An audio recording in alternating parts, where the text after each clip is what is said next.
Hello everyone, good morning and welcome to today's lecture. Remember, in last lecture we discussed about the applicability of the CARO. In current lecture, we will be discussing CARO 2020 clause by clause in detail. I hope everyone has read CARO 2020 and they are ready with today's session. Okay, so guys, if you have any question from the previous session, please ask, feel free to ask. So, we can take up during this session and it will be, if you will ask more question, it will enhance your more clarity. Okay, let's start today's session. Cool. So, we are discussing CARO 2020 and its clauses in detail. Okay. So in last lecture, just a quick revision, we talked about the applicability of CARO 2020. Remember anything? BIOS 8, that is banking company, insurance, OPC, small and section 8 companies. To them, CARO 2020 is not applicable. Then we need to see for the private company. First, it should not be a subsidiary or holding of a public company. Second, P1, D1, R10, that is paid up share capital less than 1 CR, debt less than 1 CR, revenue less than 10 CR. If these conditions are satisfied, then private limited company is also exempt from applicability of CARO 2020. Okay, now let's move ahead.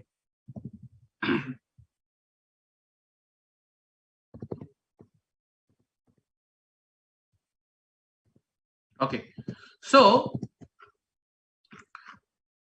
now let's come to the point where to whom we saw CARO 2020 is applicable to all these companies. Now there are few more things that we need to understand from the applicability point of view. Okay, whether CARO is applicable to whether CARO 2020 is applicable to foreign company,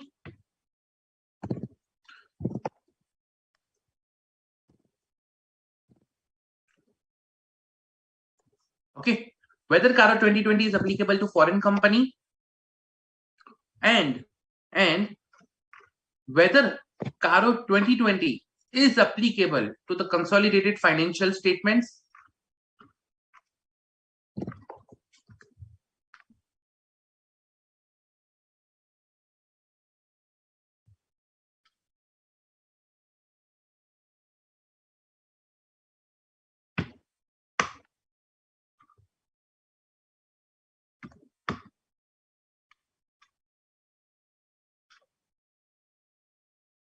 Okay, so we have these two questions in front of us. With respect to foreign company, yes, CARO 2020 is applicable to a foreign company. Reason because it says, if you read the applicability clause of CARO 2020, it talks about it shall apply to every company, including foreign company. Okay, so foreign company is also included in this in the applicability clause. Number 2, consolidation. Now, whether for consolidation or consolidated financial statements, whether CARO 2020 is applicable. So CARO 2020, you can say, is applicable for consolidation financial statement, but to a limited extent. Now, when I say limited extent, means it is applicable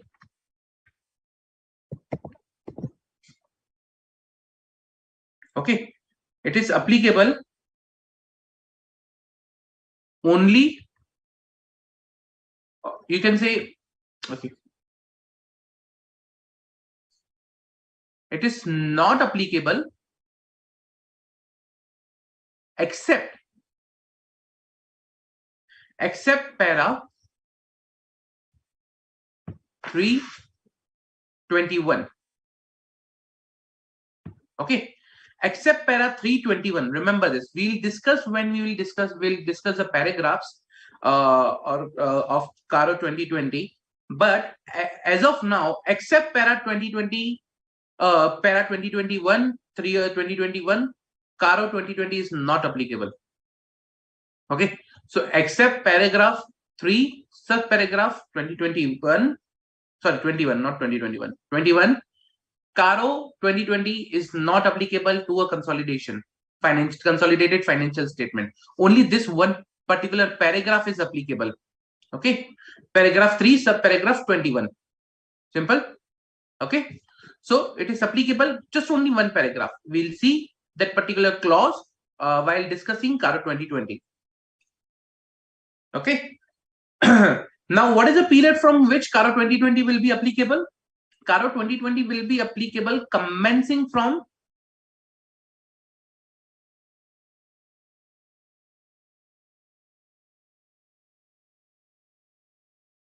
financial year starting from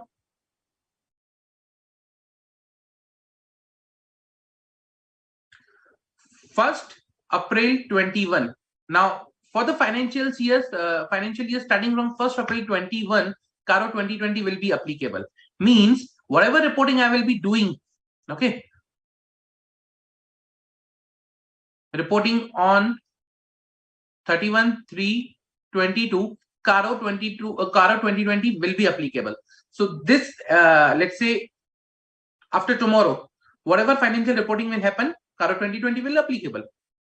Okay, so for this whole financial year from 1/4/2021 to 31/3/2022, for whole this financial year, CARO 2020 will be applicable. So that whole this financial year will be considered for reporting in CARO 2020. Okay.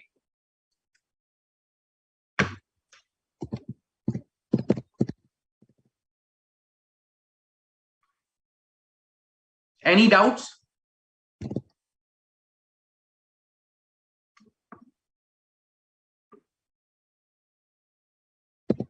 No. No issues.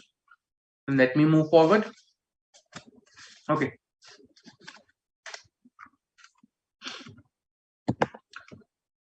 Then coming back to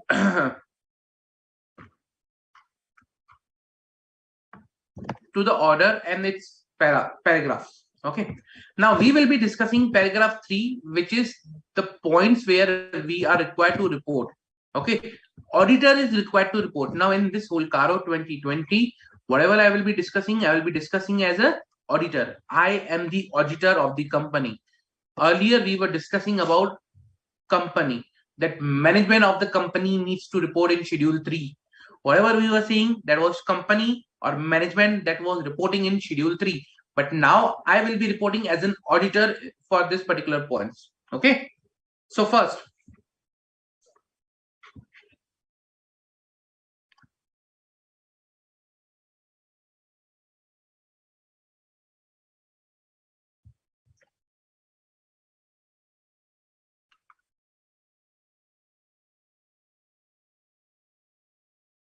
your first 3.1, which is now your first paragraph, first clause of paragraph 3 for CARO 2020 is related to property, plant, and equipment. Okay. It is on the similar lines which was earlier, but there are certain additions to this. Okay. Now property, plant, and equipment. Earlier, what was asked in property, plant, and equipment was only related to some records and physical verification. But now, over and above this, there are 5 things that we are required to answer for plant, property, and equipment. Those are: first, we need to report on adequacy of records. Second, physical verification.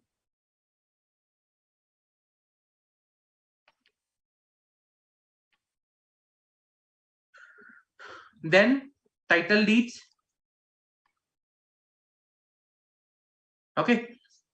Then revaluation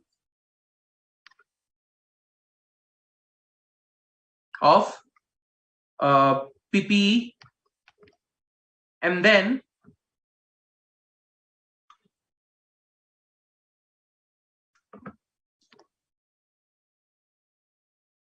Benami property. Okay. So these are the 5 areas where we need to report in CARO 2020. Now we'll discuss each of the particular criteria under each of this particular reporting requirement. Okay. So first,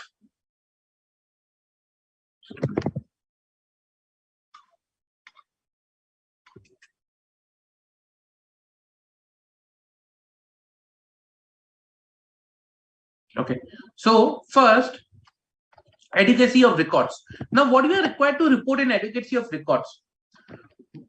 CARO 2020 asks us whether provide that the company is maintaining proper records showing full particulars, including quantitative details, situation of property and plant and equipment.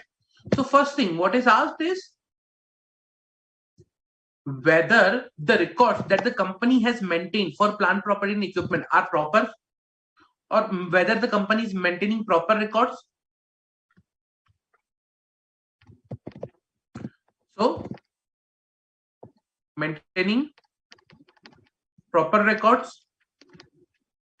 Then if yes, you need to provide, okay, whether the company is showing full particulars, including quantitative details.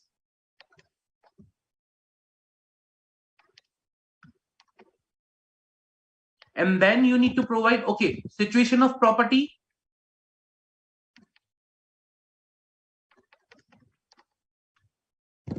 Now, there can be 2 types of situations. Okay. So situation of PPE means whether the PPE is in the good condition, bad condition. Okay. And whether the PPE requires any impairments, sort of things. How the condition of PPE is. So situation of PPE. Okay. So these are the things, whether the company is maintaining proper records, whether the quantitative details are available, whether the situation of PPE is mentioned. Okay. Then same way, till now we were talking about PPE, plant, property and equipment. Okay. Then another area is that we need to show is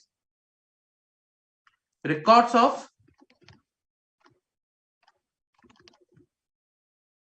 intangibles. So whether the company is maintaining proper records of intangibles. If yes, then we need to provide the detail. Okay. So these are the things we are required to report in the adequacy of records section. So whether the company is maintaining proper records, quantitative details, situation of PPE, and record of intangibles. Okay.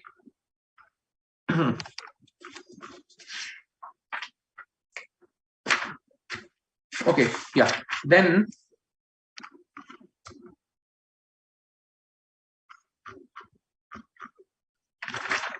physical verification. Now, what we are required to report in physical verification? In physical verification, we need to say, okay, the company, whether the company or whether these plant and property equipments have been physical verified by the management or company at reasonable intervals. So has anyone verified these, whether these plant, property and equipment exist in as of today or not? Has anyone conducted the physical verification? Okay. So whether these plant, property and equipment are physically verified.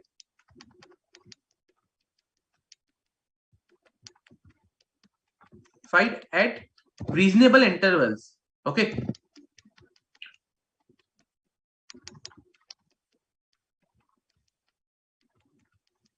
Why reasonable intervals? Reason because it should not happen that, okay, we are just verifying at the end of the year, but based on the type of the assets, based on the size of the assets, based on the amount that is involved in the plant, property and equipment or intangibles.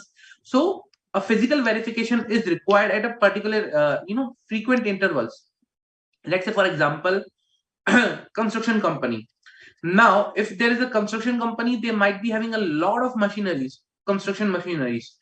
Is it possible to verify everything in the end of the year? And it is not a correct approach also. If you verify each and every fixed asset in the end of financial reporting period.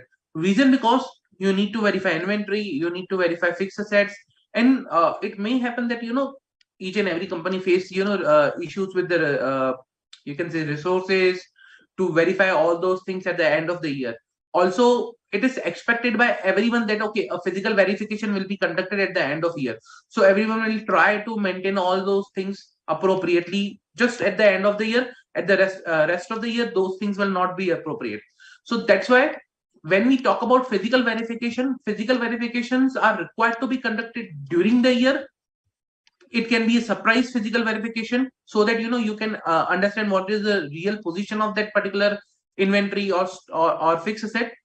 Number two, it is also advisable you conduct at a reasonable intervals during the year itself, so that all of the verification shouldn't be or all of the verification is not required to be done at the end of the year.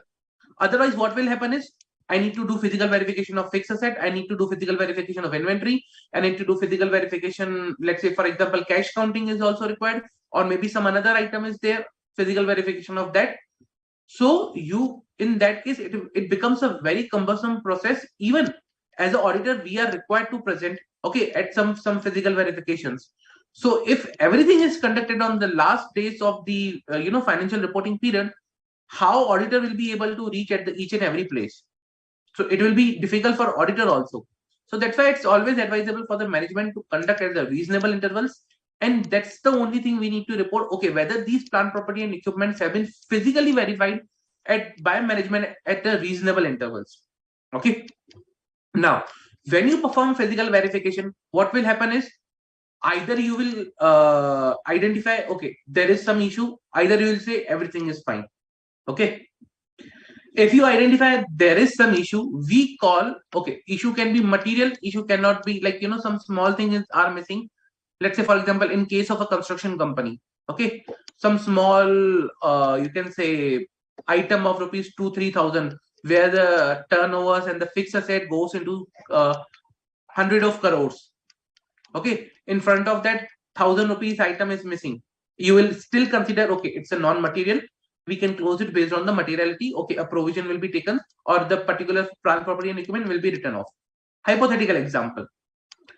But what if a material machinery is missing? What the management is doing when they identify there is a material machinery in case of a construction company which is missing? Okay, so the CARO 2020 asks you that whether any material discrepancy. Now, earlier we were talking about, okay, material item missing. So they call it material discrepancies. Whether any material discrepancies were noted or noticed on such verification. Okay, so the word is material discrepancies. So why I'm saying that you should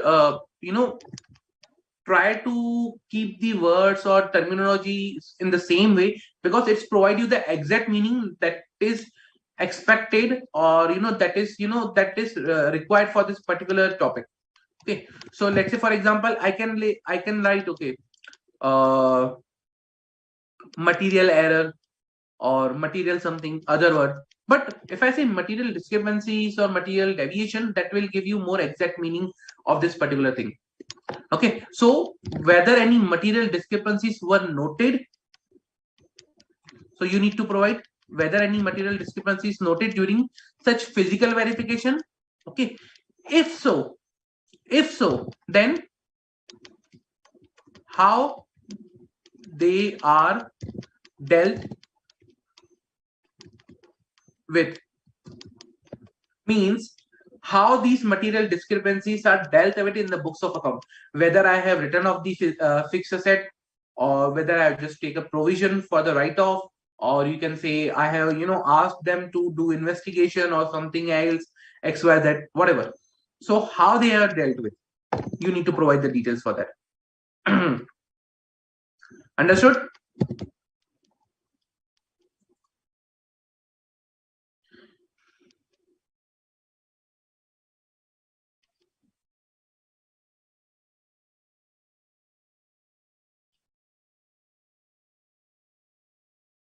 Rajkumar, I have received your questions. What I'll suggest is, give me once I'll I will be near to the closure of this particular topic. I'll take up your questions. we will discuss it definitely.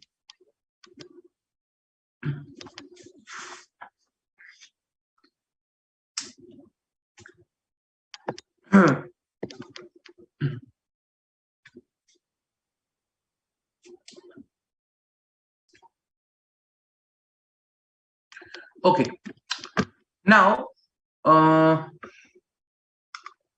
tell you. So, Jay, very good question. Is CARO applicable to quarterly statements? Okay. Now, the answer to this particular thing lies with the applicability of the CARO itself. Okay. Now, where the CARO asks, like how the CARO is applicable, you need to understand that point of that particular point. Okay.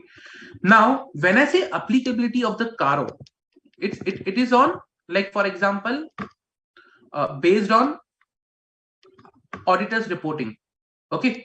Now, when auditor is required to report under section 143, okay, of the Companies Act, when an auditor is required to report under section 143 of the Companies Act, over there there is a one criteria which asks us. Just let me also bring to your screen.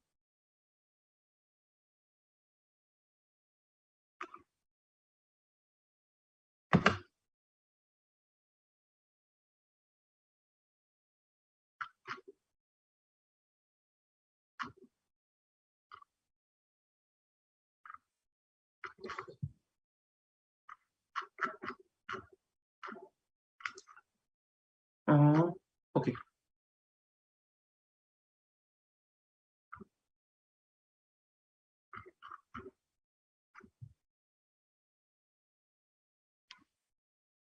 Okay. So 143 subsection 3, and in that particular 143.3 subsection 3, there is a clause.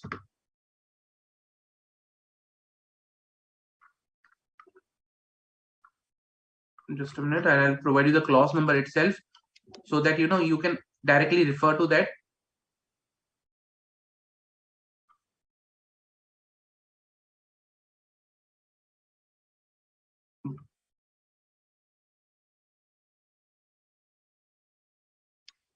Uh, 143, just let me open that particular clause.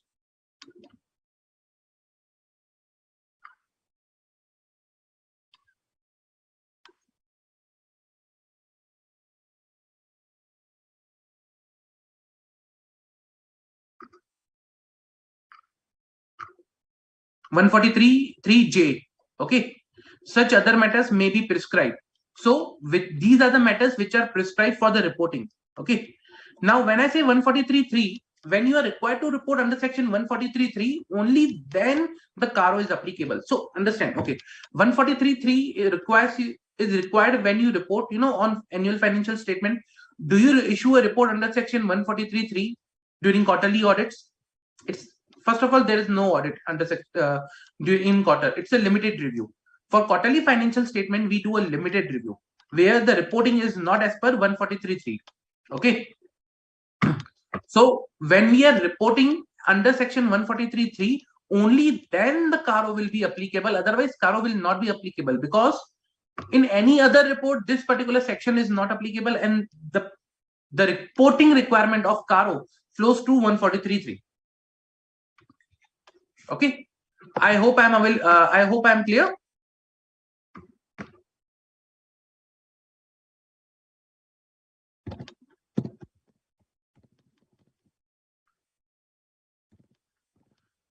Okay, Jay. So whenever you are reporting under section 143.3, then only the CARO will be applicable. For quarterly, we usually do a limited review, and if we are doing a limited review, then I don't think so this CARO 2020 will be applicable. Okay. Moving ahead, then the next point that we are going to discuss over here is title deeds. Now this we have already seen in schedule 3. This we have already seen in schedule 3, and now we will be reporting from the CARO point of view. Okay, now what title deeds points talks about?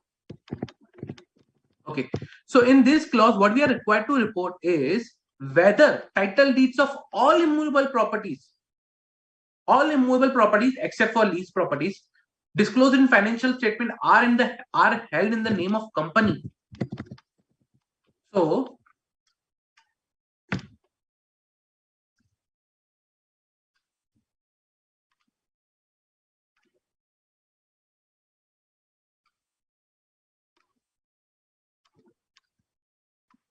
of company, whether title deeds are held in the name of company.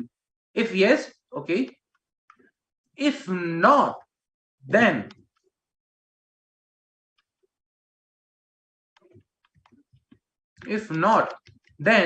you need to report certain details in a tabular format which is given. So if not, then report details. Now which details I'll mention over here.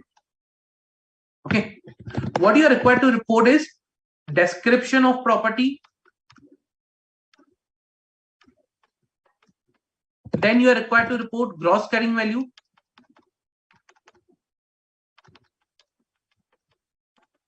Then you are required to report held in the name of, like if it is not held in the name of company, then in whose name it is held.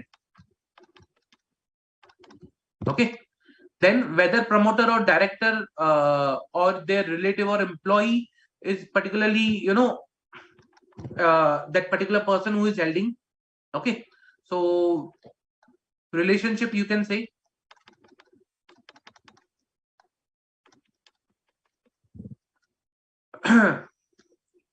Period, you need to provide period since when they are holding, period held, or reason why the company is not having that particular property in their name. What is the particular reason for not holding?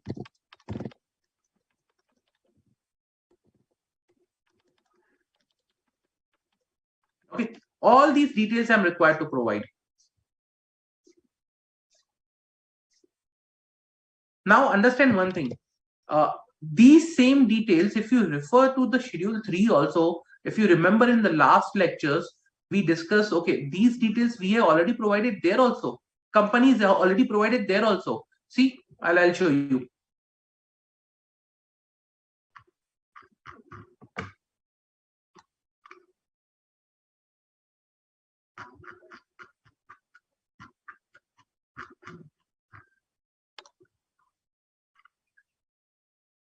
Remember something like this we discussed in previous lecture, title deeds of immovable property not held in the name of company, where we were supposed to provide these details like relevant item in the balance sheet, description of the property, gross carrying value, title deeds, whether title is in the title deed holder is a promoter director, means relationship, property held and reason.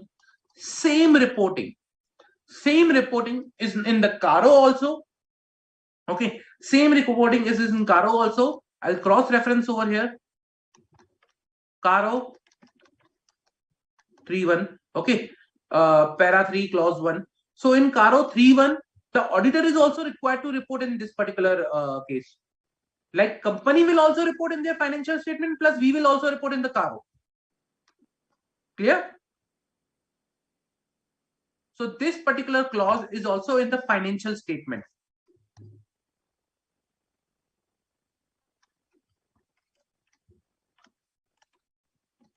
So wherever I write FS reporting means the same item is being reported by the management in financial statement also. So we are also required to report in CARO, but the management is also required to report in financial statement. So it will be a, you can say, a sort of dual reporting. Where the management fails, we will also require to report. Clear?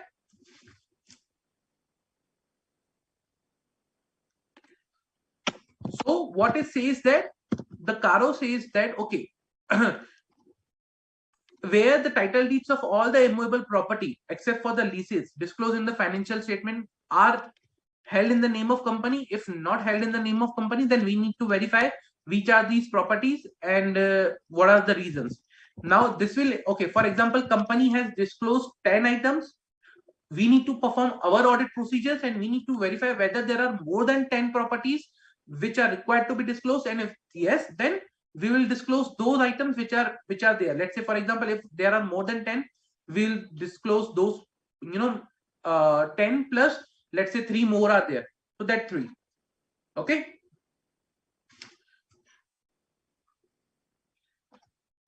clear? Now the next point is revaluation of plant, property and equipment. Okay. Whether the company has revalued plant, property and equipment or intangibles. Now, just a minute, plus intangibles. Whether the company has revalued PPE or intangibles during the year. So you need to answer on that particular thing, whether revalued.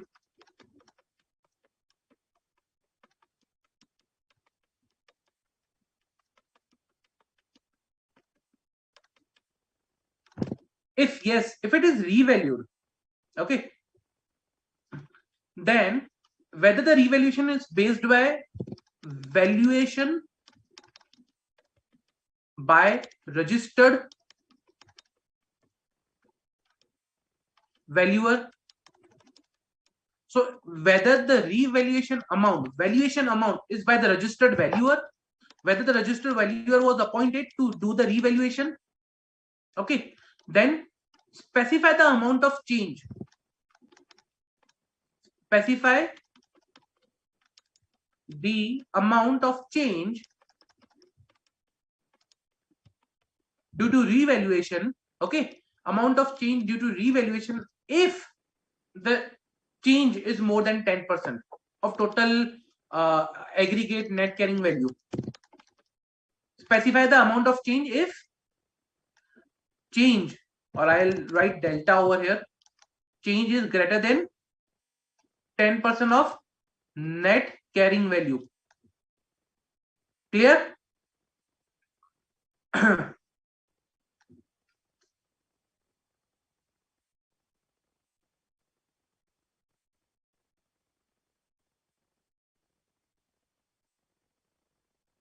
Okay, so these are the things you are required to provide for this particular item, revaluation of plant, property and equipment.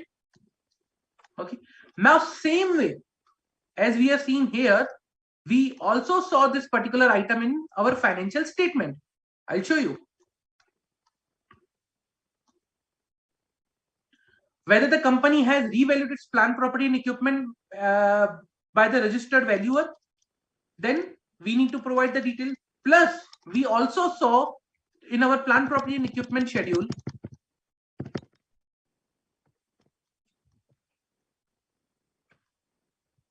amount of change due to revaluation if change is 10% or more in aggregate of the net carrying value of each class of plant, property and equipment.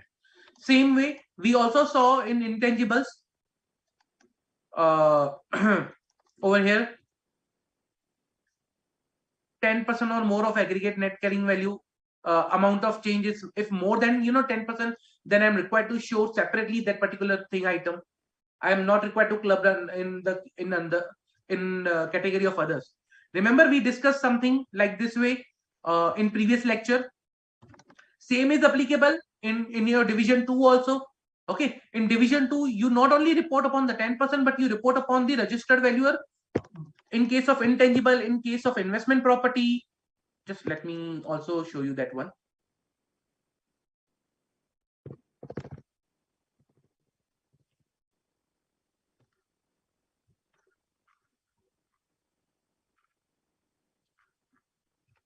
See, 10% change in case of plant, property and equipment. In case of division 2. So this is a point for CARO 3.1. Okay. Also, I'll show you.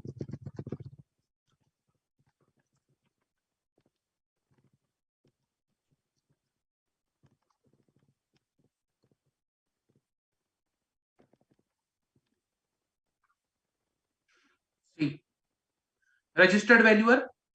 Okay. Based on registered valuer, it talks about investment property, plant, property and equipment by registered valuer. valuation by registered valuer. Then intangibles, revaluation based on by valuation of registered valuers. All these points are also now into CARO 2020.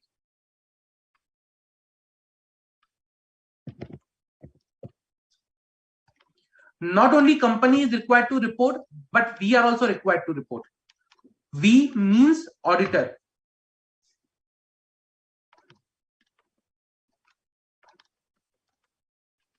Clear?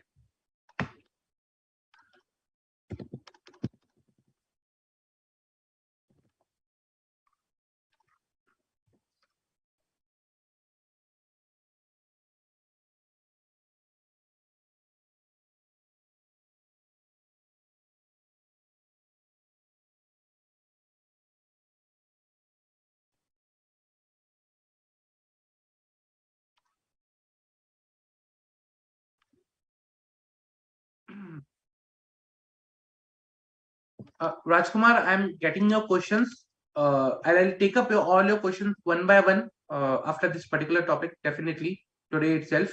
Okay, so don't worry, stay there. I will be taking your question one by one. Yep.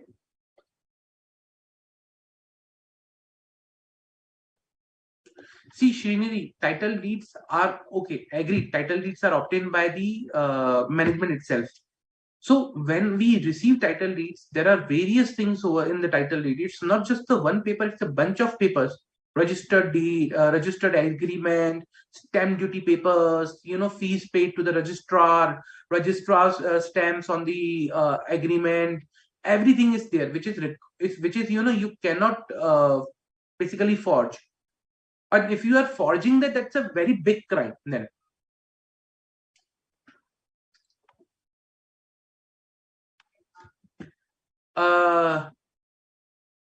Shiva, so if you think about this particular CARO is bringing extensive reporting, extensive reason because these are the pain areas for everyone, for the government also, for the revenue department also. Benami property held in the name of not in the held in the name of company was being used by the company. Okay, then you will say whether the revaluation is done by registered value or not. So, for example, today I am a person, I don't know anything about the revaluation. I'm the CEO of the company. I have started a company, but I don't know anything about the accounts. Or I'm let's say, for example, I'm not from a accounting background. And I'll go today. Okay, I made a software. I'm a software programmer. I made a software. I started a company. Now to revalue. I'll revalue it. I say, okay, software is not of 10 lakhs, it's of 60 lakhs. Revaluation done. My balance sheet, good amount. My fixed asset on a higher amount now because it is containing intangibles of 60 lakhs. So these are the pain areas. That's why the amendment in financial statements and amendment in CARO has been brought.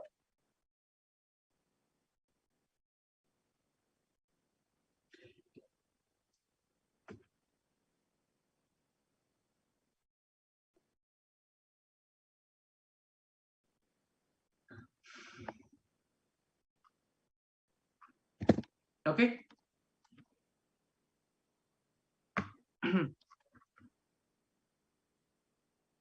No. Then proceeding further.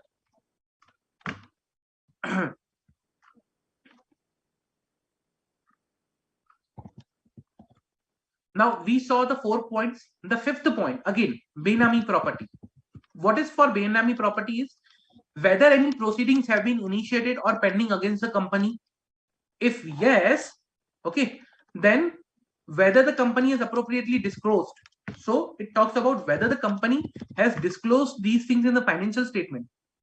Okay, so we are already aware that okay, for the Benami property, company is required to report in their financial statement. Then we need to provide whether any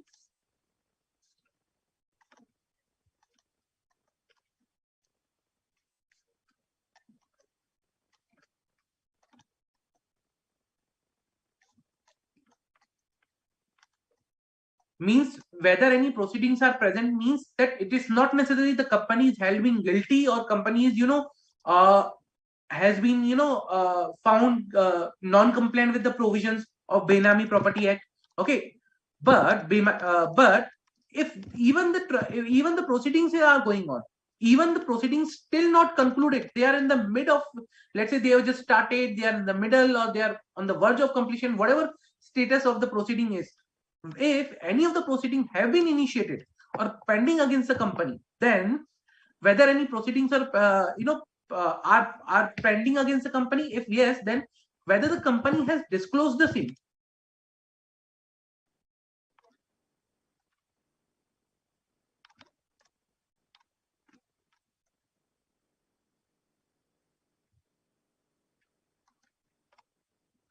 So whether the company has disclosed the same in financial statements. So you need to provide yes or no. So for example, if the company has disclosed appropriately in the financial statement, then fine. If no, then you need to comment, okay, what is the scenario, why the company has not provided, or what is the scenario, all those details. Now we are referring to, as of now, para 3 of CARO 2020. There is the para 4 of CARO 2020 where we are required to state reasons for any unfavorable or qualified answers. Okay, so in the auditor's report, if the answer to any of the questions that we are referring as of now in para 3, okay, is unfavorable or qualified, or auditor thinks this is not as per what is required to be, then we are required to provide a reason, or the details of that particular unfavorable remark or qualified remark. Okay, now if the auditor is not able to express any opinion, let's say for example we don't have any details, we are not able to express any opinion, or we don't have the material fact in our hand, and that's why we are not able to give any opinion, then the auditor shall state this fact in his report. Okay, this is the reason because of which it is not possible for us to provide any opinion. Okay, that is para 4. We will be discussing in a detail, but just to give you clarity.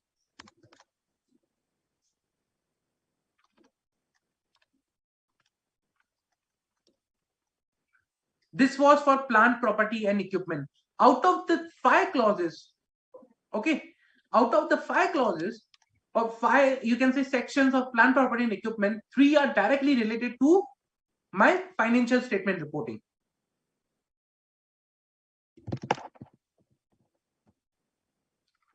Clear? Any doubt? Any doubt?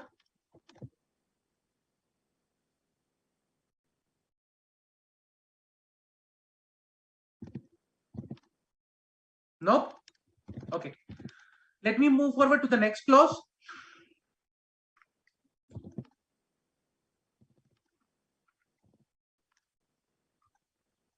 Second clause is inventory.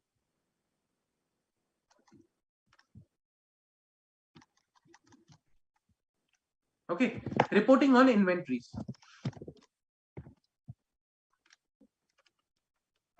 Now in inventories, we are required to report on 2 things basically.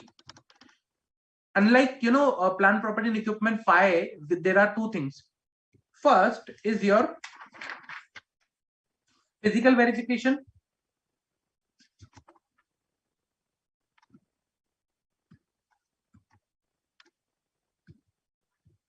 Second is your quarterly returns.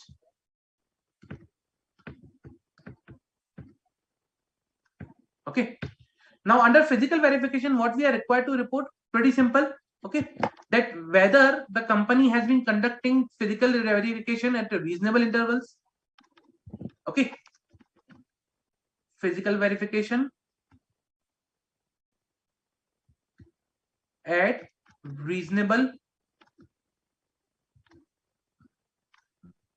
intervals. Okay, fine. Now then, okay, whether in the opinion of the auditor, whether the coverage and the procedure of such verification is appropriate. Not only physical verification we are talking about at reasonable interval, but the coverage also. Coverage and procedure. Now you'll ask, what is the difference between both of them? First, we are talking about the time of the physical verification. Second, we are talking about the procedure of the verification, how the verification is done. Third, we are talking about the coverage, means amount. of how much of the inventory we have covered in our physical verification. So three things we are talking about: time, method, and amount that we are covering. When I say time, means reasonable intervals, method, that is procedure, amount means the coverage. Okay. Then if there is any issue, now, okay, after conducting verification, there can be issue, there cannot be an issue. But if there is an issue, okay, means issue here, we are talking about discrepancies of 10% or more.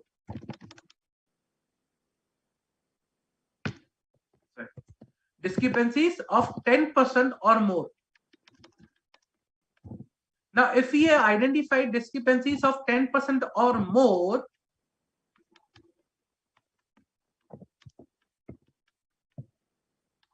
greater than 10%, aggregated in each class of inventory, then how they are dealt with.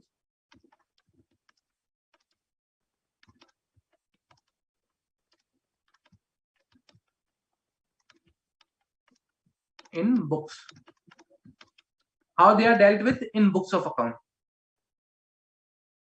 So if there is a discrepancy of 10% of more in each class of asset, each class of inventory identified during the physical count, then how we have dealt with, how the management has dealt with in the books of account.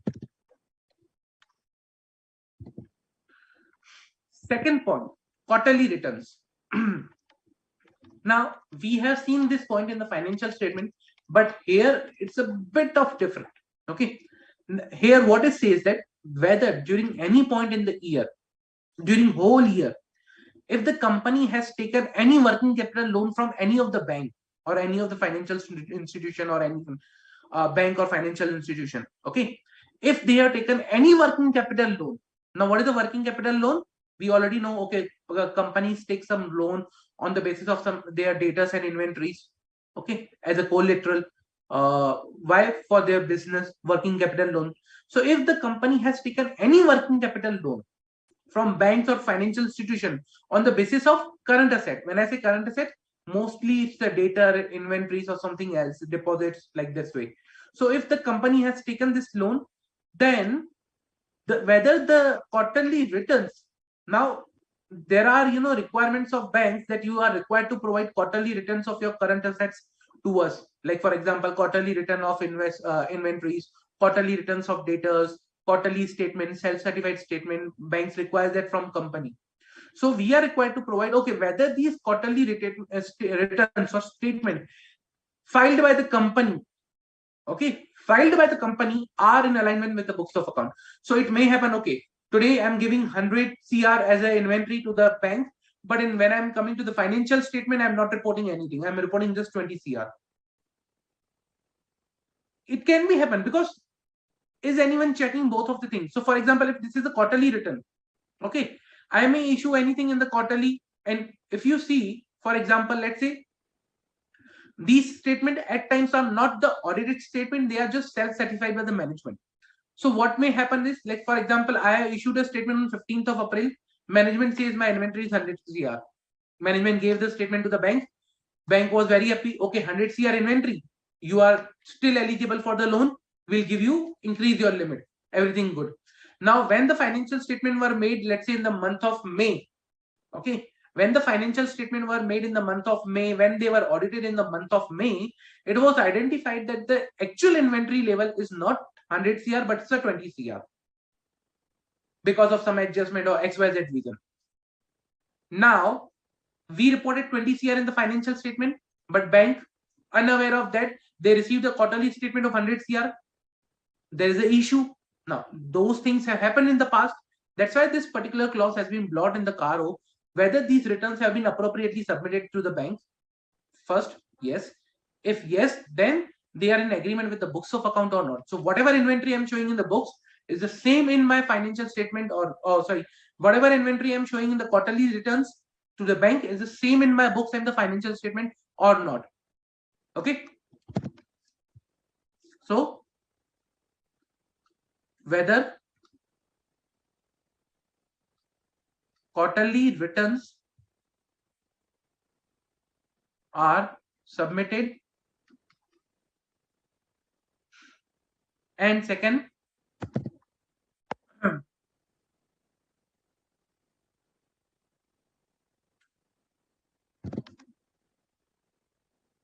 whether statements, I'll say quarterly returns instead of statement.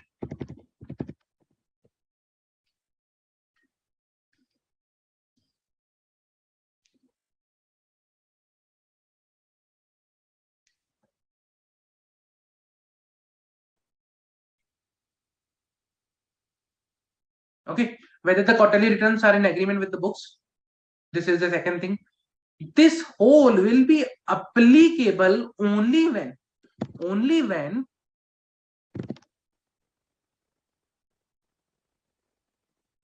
working capital limit sanction. Now working capital limit sanction. Okay, sanction means the loan I'm taking, working capital limit loan from the bank or financial institution, is more than rupees 5 crore. Remember that there is a monetary limit. If the loan which I have taken is more than 5 crore, then only this particular clause will be applicable.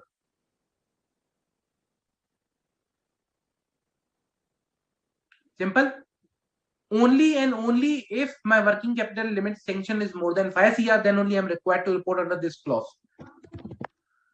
So it will not be a burden on the small companies or companies who don't have that much of working capital limits. Clear?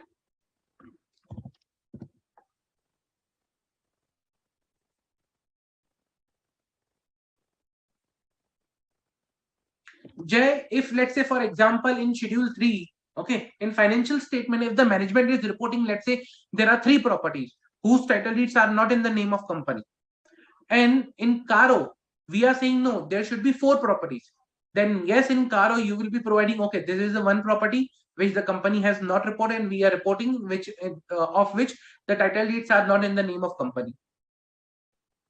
So you need to provide the reason thereof, unfavorable comment plus the reason thereof in that particular clause in CARO.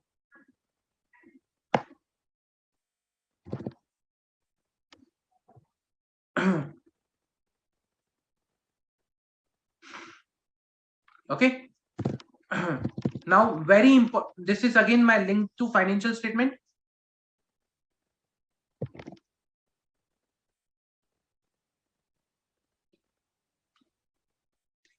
Quarterly returns, it is there in the financial statement but without limit. Over there the limit is not there. Okay, then third point is related to my loans and advances. Third number point is related to my investment guarantees, loans and advances.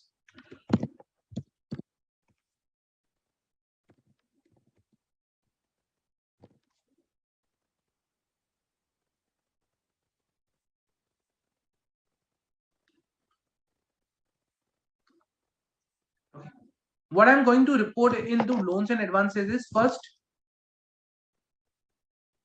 investment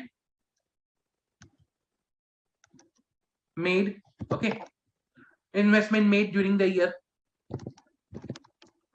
then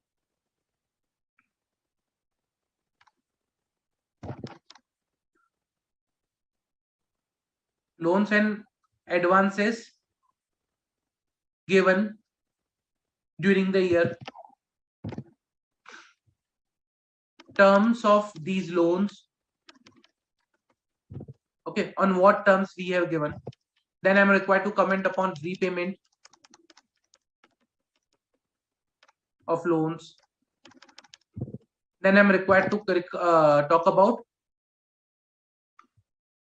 recovery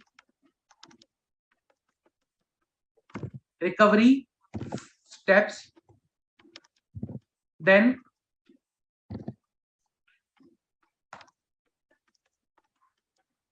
evergreening of loan.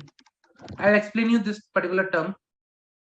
Okay, evergreening of loan, then loan without any terms. Loan given just like that. Okay, you take the loan, there is no terms and conditions. So yeah, loan without any terms. Let's quickly look into these clauses. Okay. First, investment made. So whether during the year company has made any investment or provided any guarantee, security, or any loans and advances in the nature of loans, secured, unsecured, to companies, firm, limited liability partnership, and any other parties. Okay. So what we are required to do is we are required to provide first whether the company has made any of these things. Okay. Loans and advances, guarantees, security during the year. So whether the company has provided any loans and advances, okay, securities, guarantees during the year. If yes, then now next all will be applicable. This is the first step.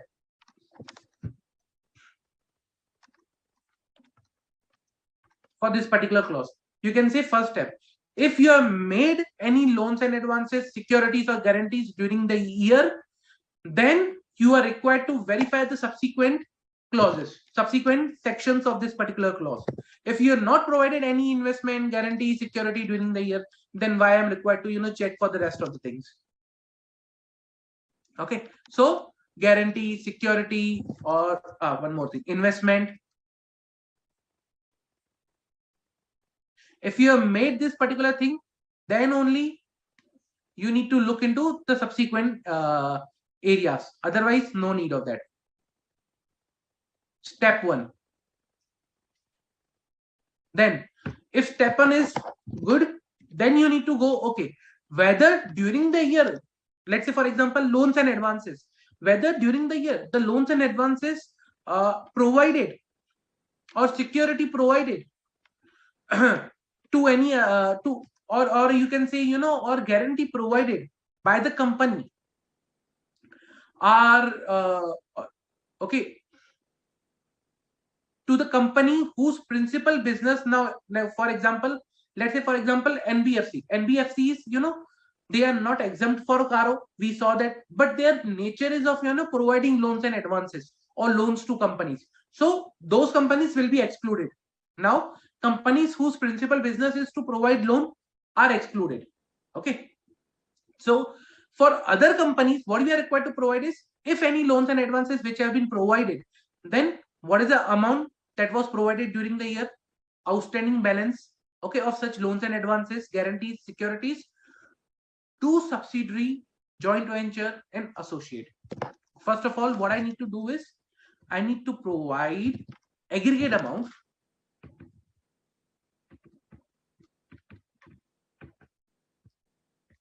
of that particular loans, advance, or securities or investments. Okay, aggregate amount during the year,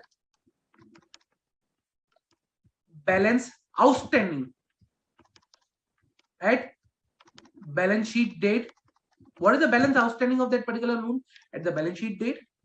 Okay, and that should be provided to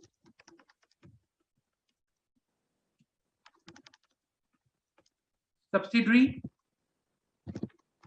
joint venture, or associate to whom we have provided, like to subsidiary, to joint venture, or to associate. Okay,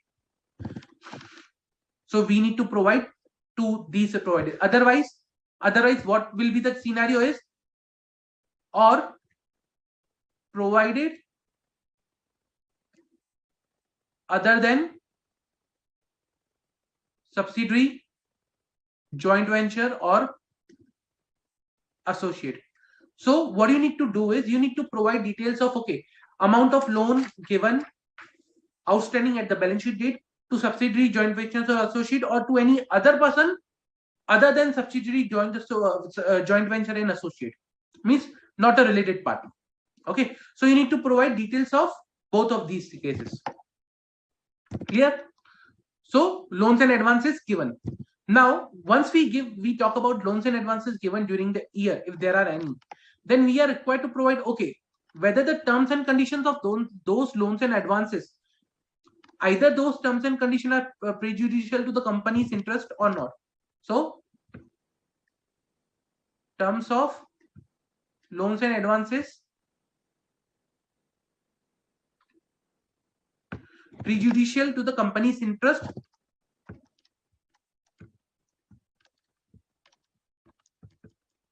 I'm required to provide that particular thing. Okay. Then repayment, whether a schedule of repayment of principal and interest, okay, whether the schedule of repayment of principal and interest is there, like it's present, and whether the repayments of repayment, or the amount that we are required to receive is on regular basis or not. So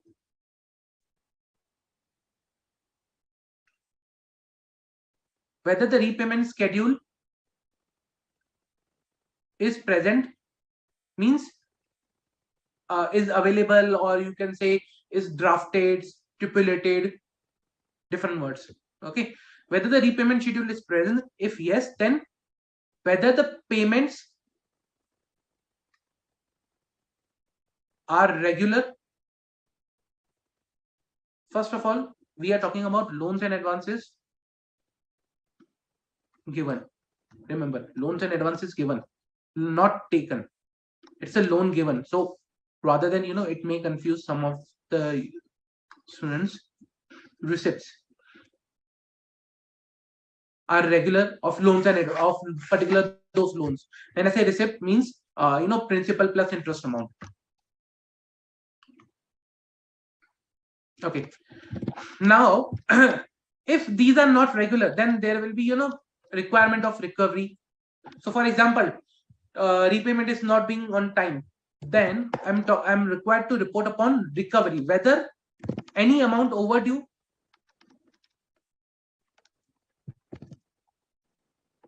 is overdue, okay, by more than 90 days,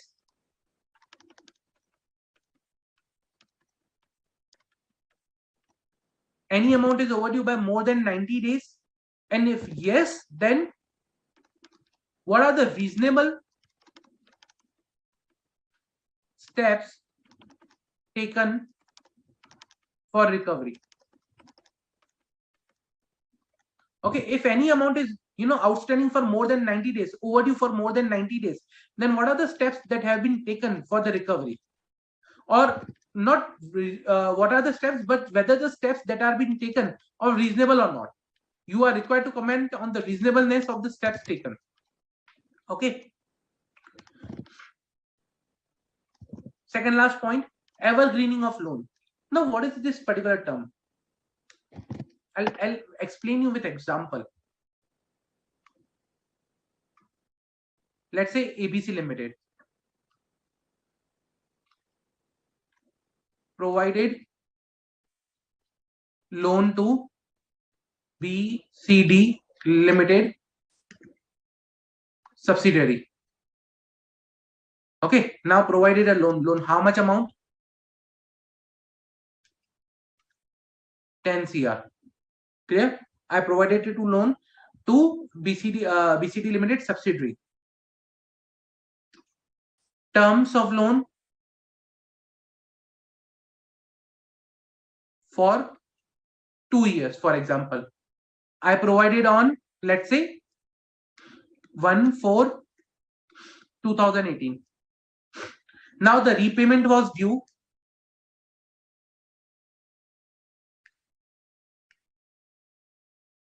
on, let's say, 2 years. So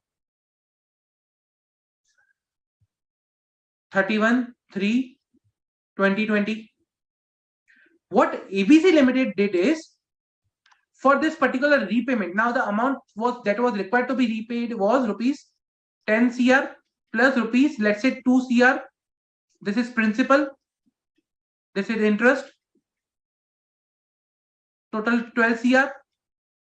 Now what ABC Limited did is, ABC Limited provided another loan to BCD Limited. Okay, so they provided another loan of this much amount.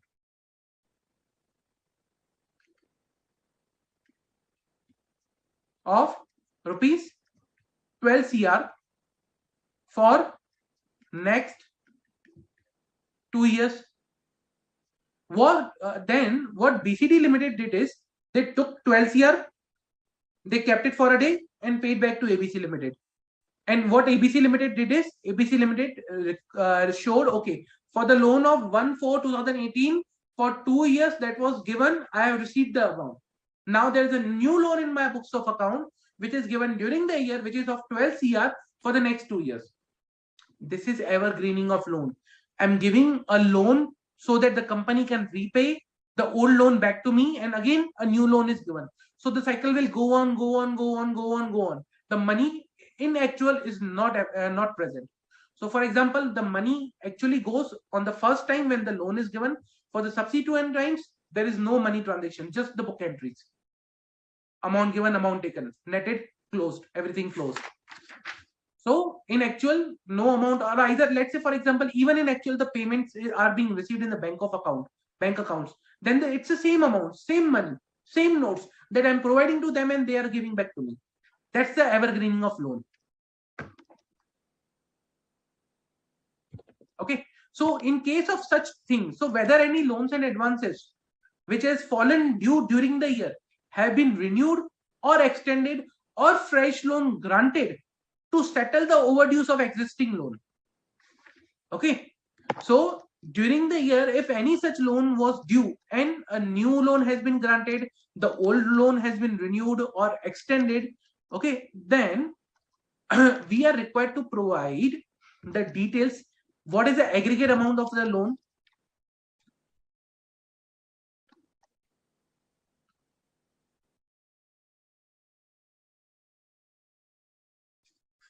Second, aggregate amount of the loan of such dues or of such loan which are freshly given. Percentage of that particular loan to the total loans.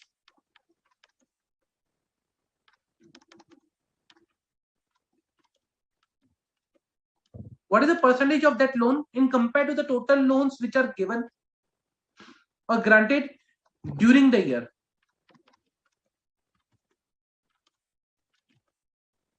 So let's say for example, during the year I have given 2 CR loans, and it may appear that out of all the loans given, let's say totally I have given only 2 CR loan, and that is the only one, this one, that is a concern.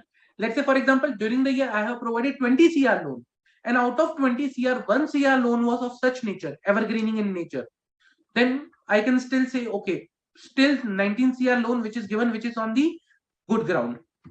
Okay, so that's why the percentage will provide the details of how much of such loans are being given by the company.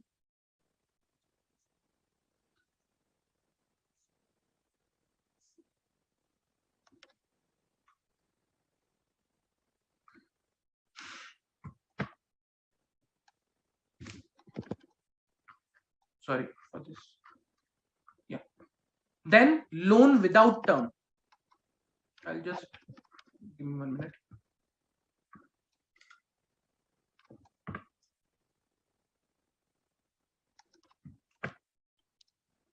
Just making some space so that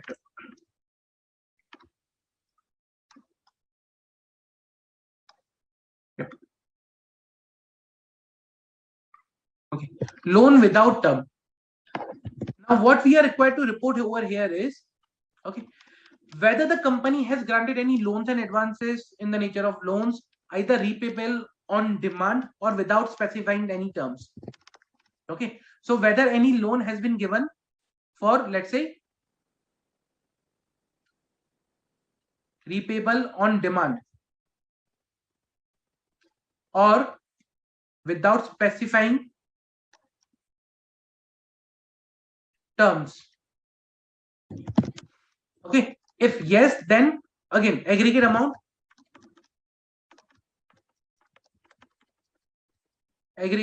of loan plus I'm required to provide percentage of this loan. Okay, percentage of this loan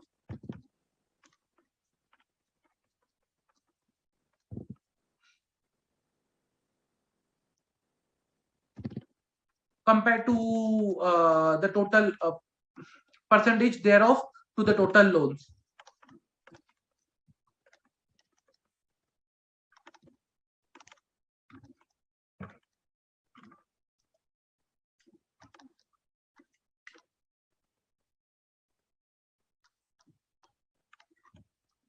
Now these two conditions, or particularly this particular clause, you can say, okay, this condition or this particular clause is applicable in case of when the loan or the amount is, you can say, paid to. For example, in the current case, if the loan or amount, okay, paid to or granted to promoters, related parties, or parties defined under section 76 of section 2 subsection 76(2) of Companies Act. So either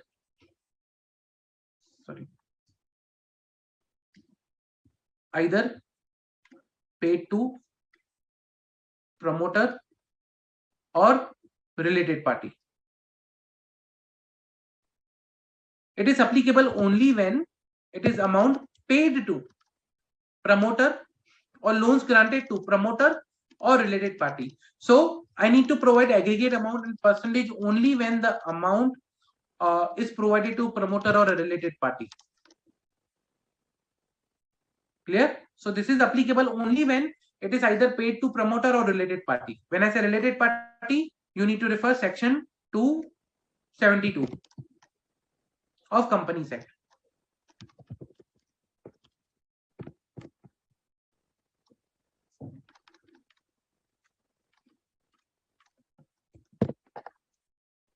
Sorry, 76, my mistake. 76 of Companies Act.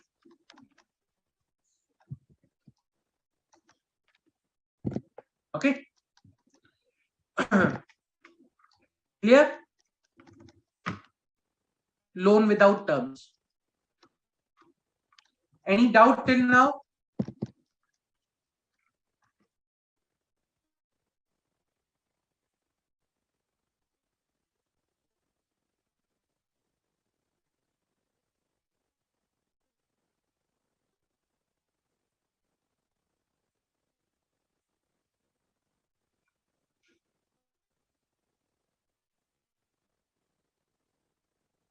Terms of loan and condition means, see, Srinji, terms of loan means on which terms and conditions I have provided the loan. Terms can be, okay, for example, repayable in 3 years, rate of interest of this much, there can be security, unsecured. Okay, what are the terms and conditions of the loan? Let's say repayment schedule. Every year you need to repay with interest, or interest is required to be paid yearly and the principal at the end of the year, whatever. So these are terms of loan. Terms and conditions, I can say, TNCs of the loan. Okay, on which terms and conditions I have provided, or whether they are crucial to the company's interest. For example, I may give a loan to a particular company at the rate of 2% interest rate per annum, whereas in the market the rate of interest is going on, let's say, 18%. I am providing a loan at a cheaper rate, which is harming my company, because calculated return on working capital, return on equity, something, cost of capital of particular equity, cost of capital of debt. So let's say for my cost of capital, okay, my cost of capital is, let's say, at least 6%, and I'm providing that capital amount at 2% in the market to someone else, then that's the prejudicial to my interest or company's interest. So these are the terms I need to refer to.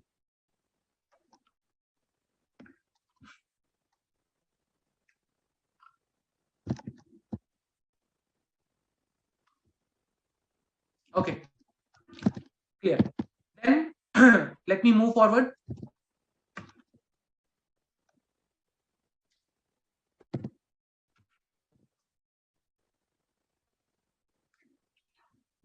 Fourth subclause fourth clause of paragraph 3, which talks about compliance of provision 185 and 186. Compliance to provision of section 185 and 186. Pretty simple. There is nothing complicated in this particular graph. What it talks about that, okay, in respect of any loans, in respect of any loans, investment,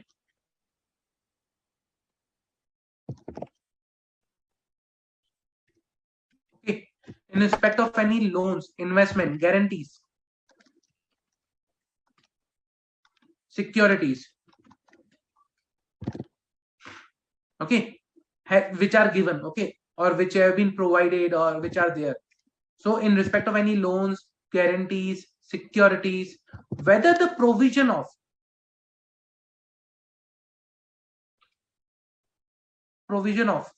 section 185 and 186 are complied with,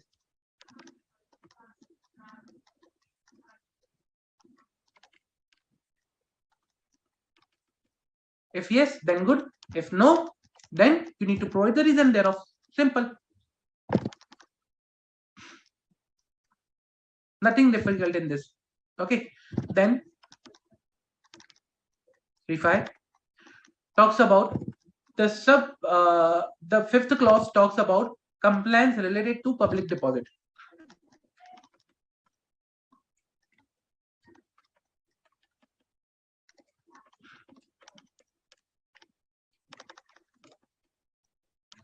Okay, compliance related to public deposit. Pretty simple, nothing difficult.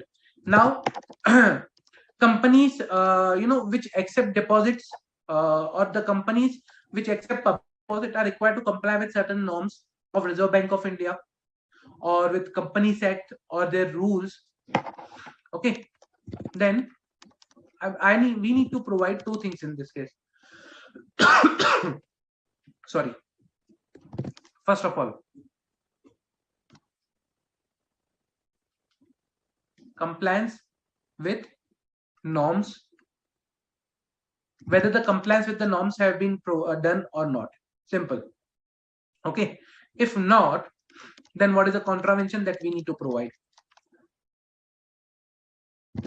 Then second, whether compliance with order. This is not the CARO I'm talking about over here order. I'll explain in a while. Okay. So first of all, compliance with the norms. Which are the norms? RBI guidelines, then Companies Act plus rules. I am required to report whether these have been complied with or not.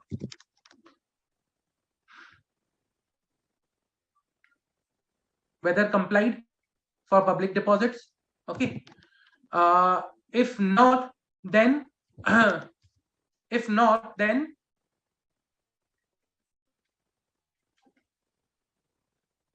nature of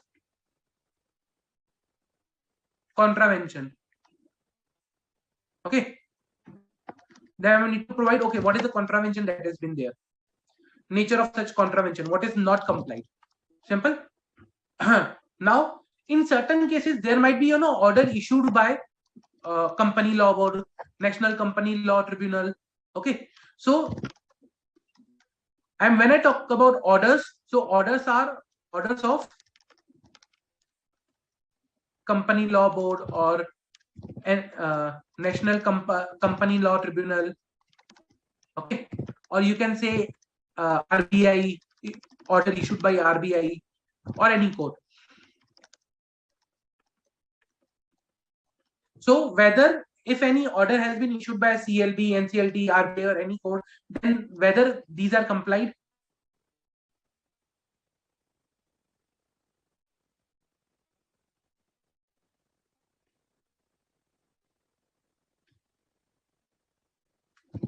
That's it. Whether the order or whether the compliance with the order has been done or not. Simple. If no, then you need to provide what is not done and thereof. Simple. This was 3.5, clause 5 of para 3.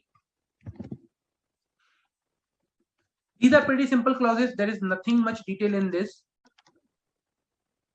Then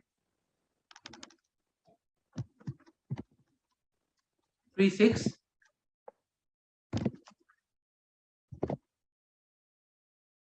Cost records. Again, pretty simple. Nothing difficult in this. So we are required to report whether there has been, maintenance of cost record mandatory. So you need to provide whether the maintenance of cost record has been specified by the central government. Okay, means remember in section 148 of Companies Act, there are conditions to whom the cost records are required to be maintained. Whether maintenance of cost record is specified, or you can say it's not specified, or applicable. Is applicable? If yes, okay. If yes, then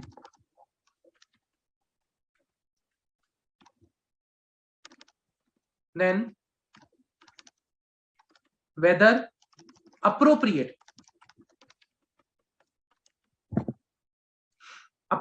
records have been maintained, appropriate accounts and records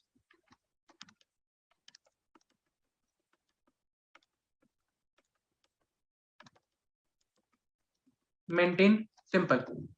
So first, whether it is applicable. Applicable means section 148(1) of Companies Act. If it is applicable, then whether these are properly maintained or not as per this requirement. Simple. There is nothing much difficult in this particular clause. Any doubt till now? Any doubt?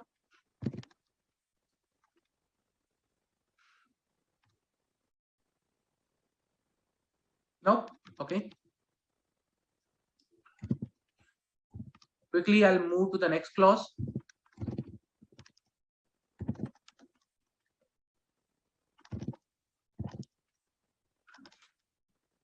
(3.7), which talks about statutory dues.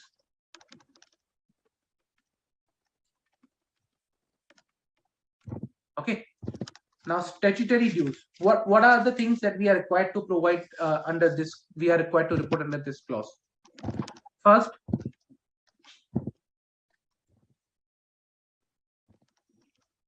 outstanding dues for more than 6 months. Okay.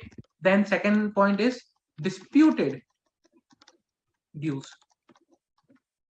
Under the first category, what we are required to report is whether the company is regular in depositing undisputed statutory dues. Remember, we are talking about undisputed. Means the company thinks it's appropriate and the department also thinks, okay, we are required to deposit this much of amount.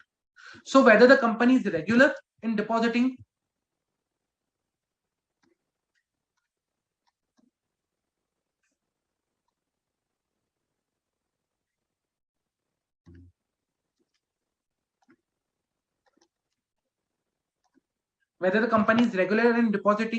okay. When I say statutory dues, means goods and service tax, provident fund, ESIC, income tax, let's say some amount of previous outstanding amount of sales tax, service tax, then custom duties, or any other SAS or tax which is applicable, or any other statutory dues. Okay, whether the company is regular in depositing statutory dues. If yes, then good. If no,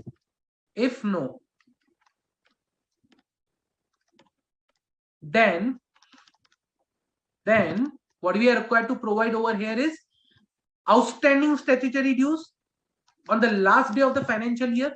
Then we are required to provide outstanding statutory dues on the last day of financial year. Now these statutory dues should be due for period of more than 6 months, or become payable for more than 6 months. So I can say outstanding statutory dues for more than 6 months on balance sheet date. So let's say, for example, I was supposed to pay before October, but till 31st March, I haven't paid that amount. So that amount will become due for more than 6 months. Stage due, payable for more means it was due for payment. Okay. Statutory dues which were required to be paid and they have not been paid and 6 months have passed on balance sheet date. So that amount, outstanding dues greater than 6 months on balance sheet date, if they are there, then I need to provide the details of that. Clear? That was outstanding dues for more than 6 months on balance sheet date. Statutory dues. Second, disputed dues. If there are any disputed dues, then means dues which are not deposited on the account of any dispute. Let's say, for example, some issue is going on in the goods and service tax. We have filed a petition, or like we are not good with the assessment that has been done by department for XYZ reason.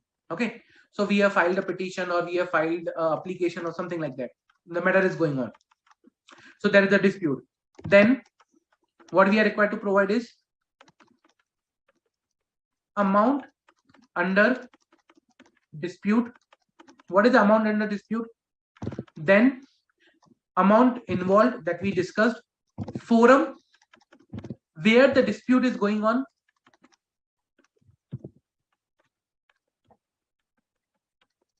let's say the dispute is being discussed at the CIT level in case of income tax, ITAT level, or it's in the high court or whatever. What is the forum of dispute? Where it is going on? Forum of dispute or forum at where the dispute is.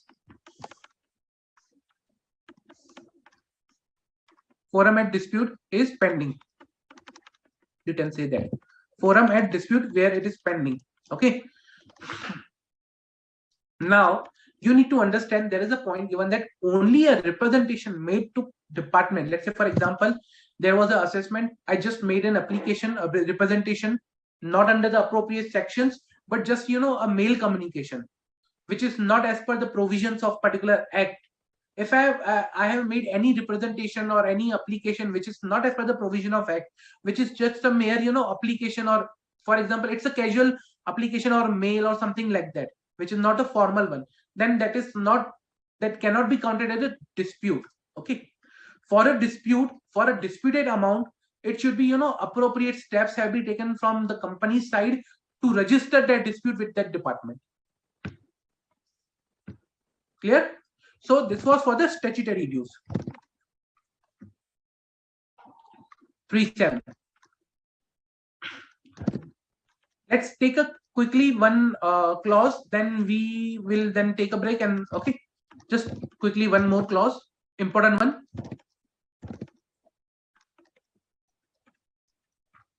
This was 3.7 statutory dues.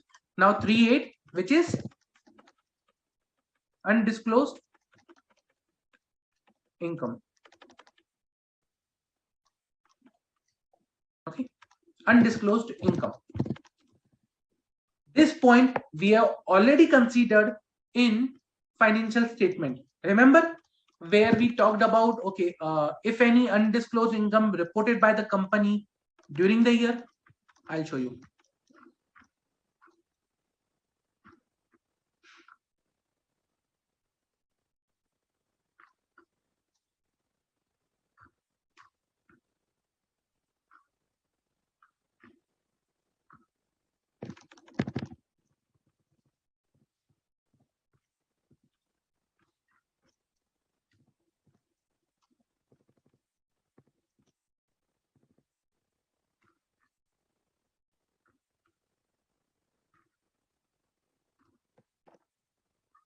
Just give me 1 minute.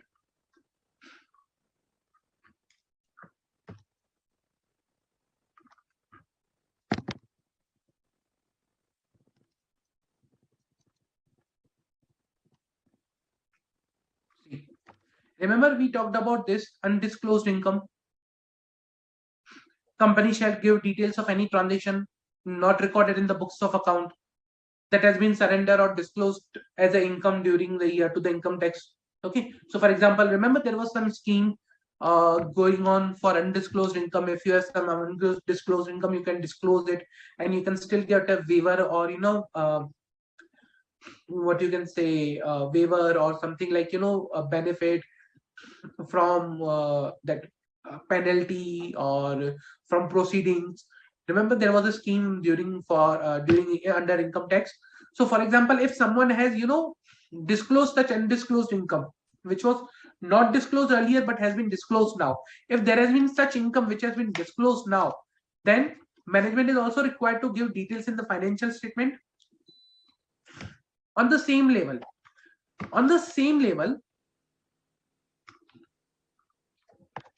auditor is required to report whether any transactions which were not recorded in the books of account earlier, okay, whether those transactions have been reported or surrendered. So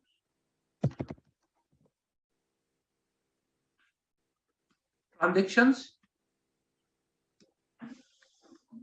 not recorded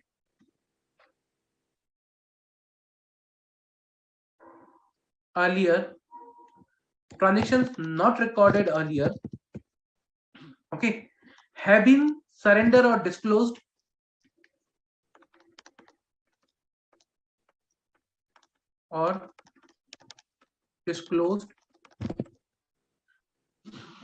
as income, okay, disclosed as income during the year in tax assessments, okay, during the year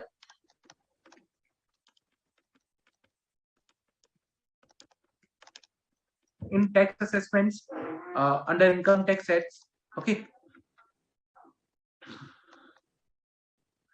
So if any such undisclosed income is there, then you need to provide whether the previously unrecorded income has been properly recorded. So for example, I disclosed to the income tax, but whether the impact of that income has been taken in the books of account or not. So the transactions not recorded earlier, surrendered to income tax during the year, have been properly accounted in books or financial statement. So let's say, for example, some of the income I did not disclose earlier, I directly reported to the income tax. Now, what about the books of account? I reported to the income tax. I paid the tax amount, interest amount, and whatever was, the penalty was there, everything is there. I have paid it. Whether that amount has been appropriately disclosed in the books of account. So auditor needs to verify this thing, whether this amount is there in the books, appropriately reported now or not. If not, then you need to provide the details thereof. Okay. Any doubt, guys? Any doubt? Guys, I also want to hear from your side the feedback. Please provide your feedback. It's very important for us. Whether you are enjoying the session, whether you need something else, what additional details you require from us during the session. So please provide your feedback. It's very important for us. Okay, and it's very critical for me also to understand, okay, what additional things you require. Also, guys, I'll suggest ask as many questions as you can. Okay, if they are relevant with the topic which we are discussing as of now, I'll take it during the topic. If the questions are not related with the topic, then I can either take it on the start or I can take it at the end of the lecture. Reason because it will will also not hamper the flow of the topic that we want to cover in the current lecture. Okay, so that's it, guys. Let's take a quick 10-minute break. Okay, then we'll join again and we'll continue with the CARO 2020. Meanwhile, in the break, get recharged. If possible, then read these particular the clauses that we have discussed and be ready for the clauses which we are going to discuss in after the break. Okay, let's take quick 10-minute break.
Okay.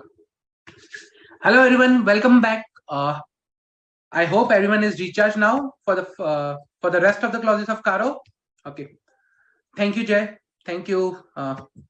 Okay. So let me start.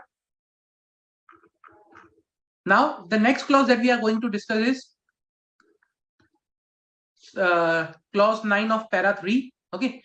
This clause talks about repayment of dues. Okay. We are required to report upon repayment of dues.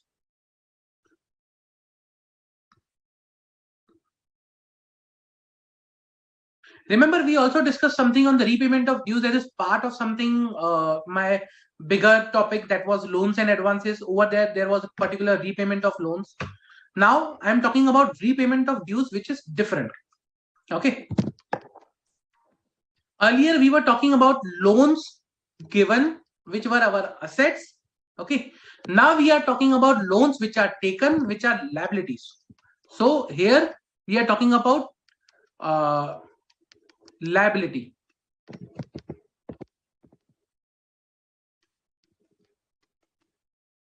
Yeah. So we are talking about loan taken by the company. So first we need to provide whether there is any default in repayment. Okay. If yes, then we need to provide the details. Then willful defaulter.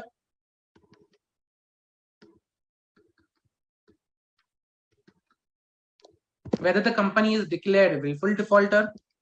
Then end use of loan, whether for what purpose the loan is being used and for what purpose the loan has been taken. Then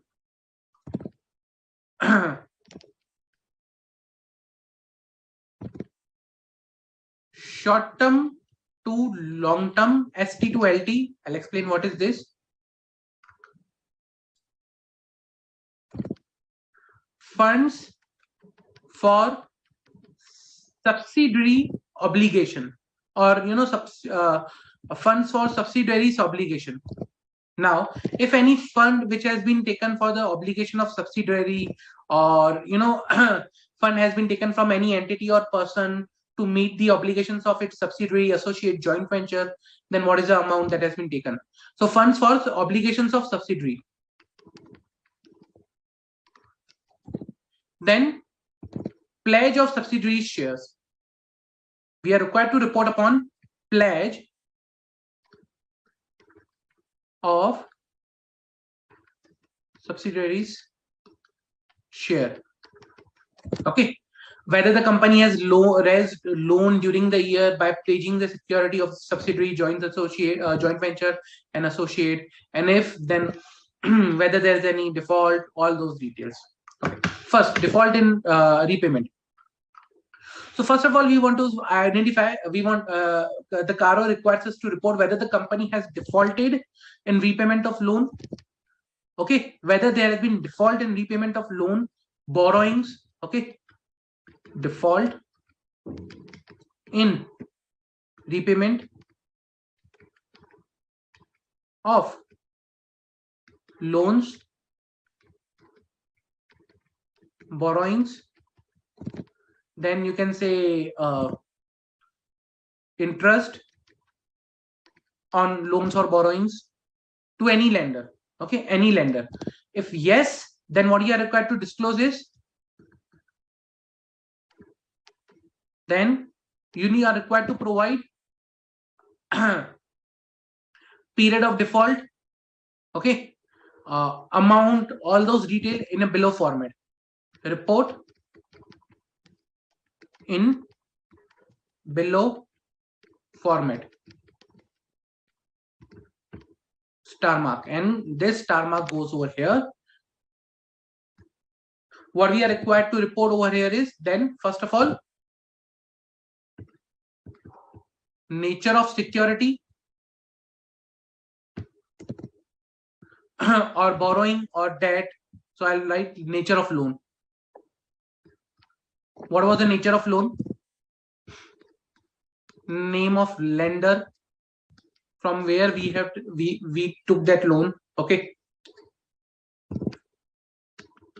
amount not paid, amount not paid, principal,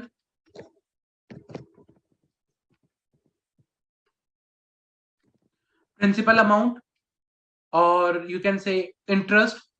So the amount which we are talking about is a principal or interest. Then number of days delay, or you can say overdue, that for how many days it has become overdue, what is the aging in terms of delay, and remarks if any.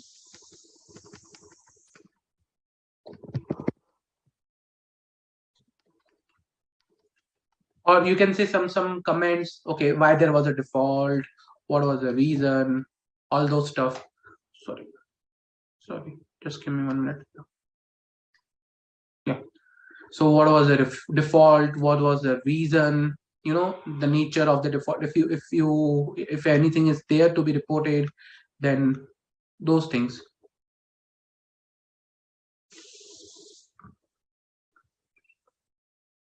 Clear? So these are the things that we are required to report in case when there is a default.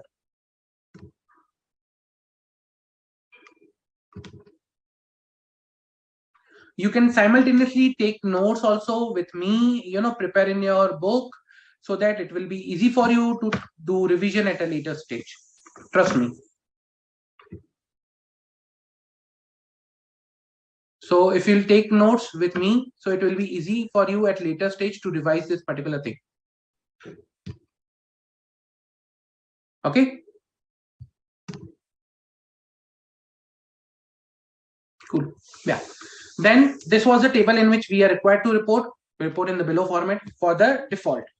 Second point, that we are required to report upon whether the company has been declared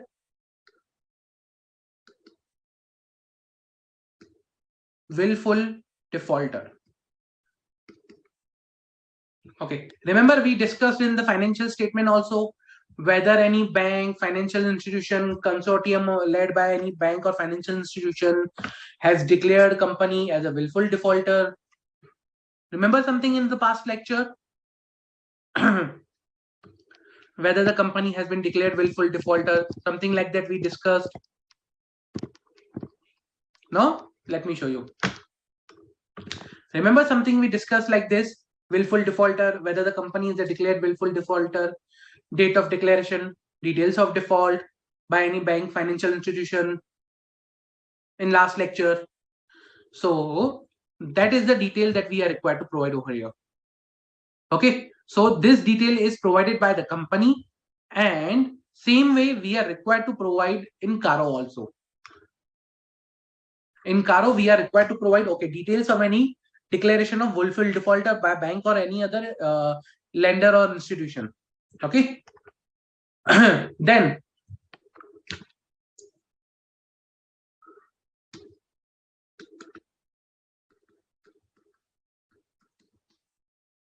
it is also reported in financial statement. Same, this is also reported in financial statement. These details are also available in financial statement. Okay, management reports the details of default in financial statement. As per Schedule 3, it is required. As per Schedule 3, it is required to report the details of default in financial statement. I'll just show you also that one, so that you know you can easily correlate with these things.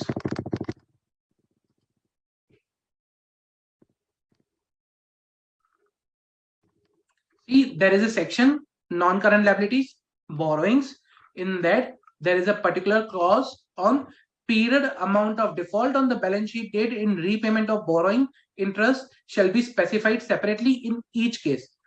Specified separately in each case means for each of the loan where securities, name of the lender, details of default, everything is stated. So this is a CARO 2020 requirement also, plus it is required to be reported by company in financial statement. So CARO 2023 9. Yeah. Clear? Any doubt? So this is same financial reporting also there, plus CARO 2020 reporting also there.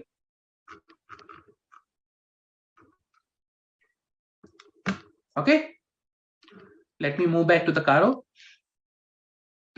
End use of loan. Next point. What is end use of loan means?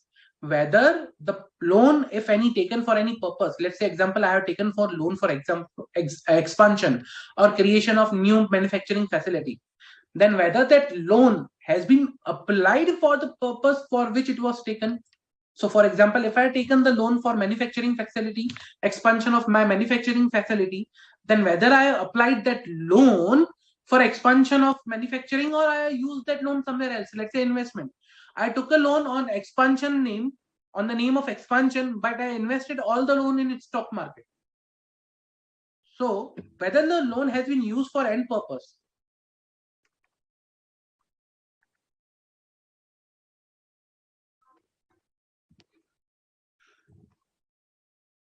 Loans applied for its purpose, you need to provide whether the loans have been applied for their purpose for which they were obtained. If not, then you need to provide loans diverted and for which purpose it is used. So, amount diverted and the purpose for which it is used. Okay, so I need to provide for the purpose for which it was diverted, like it is, if it is was not used for the purpose for which it was taken, then for which purpose it was used and what is the amount that we are talking about. Okay, then ST to LT. ST to LT means whether the funds raised on short-term basis have been utilized for long-term purpose. Means if there are any funds which are taken for the short-term basis, okay, whether any you can say short-term loans, or you can say working capital short-term loans have been applied for long-term purpose. So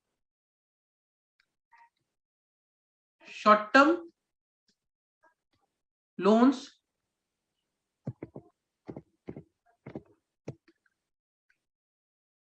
used for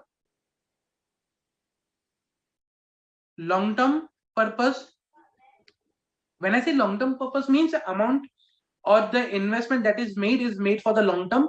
Returns from that investment, or let's say for example any of any of that purpose, so return can be profit, interest, dividend, whatsoever in nature, is going to come in a long-term period, not in a short-term period, or I am going to get that amount in a long-term period, or during that long term, or after that long term, not in short term. So you can say the investment is not in liquid nature. It is sort of fixed investment with lock-in period, something like that. Okay, so it is used for the long-term purpose. If any of the amount which is raised for the short term has been used for long term, then what I'm required to do is nature and amount. So I need to provide the nature, okay, for what nature it is being used, and amount that has been used. Clear? Nature and amount I need to provide in case of ST to LT. Okay, funds for subsidiaries obligation. Now, if a company has raised any funds from any person to meet the obligation of this subsidiary, joint associates or joint ventures, okay, then we are required to provide details of that such nature of transaction and the amount. So, with an example, let's say for example, subsidiary company was supposed to pay amount on its loan. Okay, loan installment was due. Let's say BCD Limited, its installment on loan